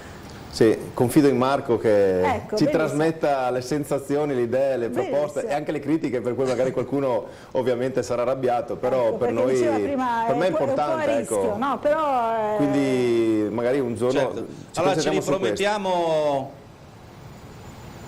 ripromettiamo la prossima volta di fare così, di magari fare un ping pong tra Presidente e strada in tempo reale. Io intanto vi prometto che saremo di nuovo in diretta con Sveglia Trieste domani in collegamento, vedremo da dove, se sarà bel tempo ci avventureremo sulla Riviera di Barcole, altrimenti saremo di nuovo in città, dalle 8 alle 10, sempre accesi, sempre presenti nei diversi angoli della città per farvi vedere la città che si sveglia, le opinioni dei triestini e raccontarvi anche diversi angoli di Trieste, sempre in diretta su Tele4. Grazie a Marco Stabile, grazie anche a Marco Calabrese, grazie al Presidente Bordini per essere stato con noi e naturalmente Sveglia Trieste torna domani puntuale alle 7 del mattino anche con un'ora di rassegna stampa e approfondimenti sull'attualità. Grazie a tutti e buona giornata.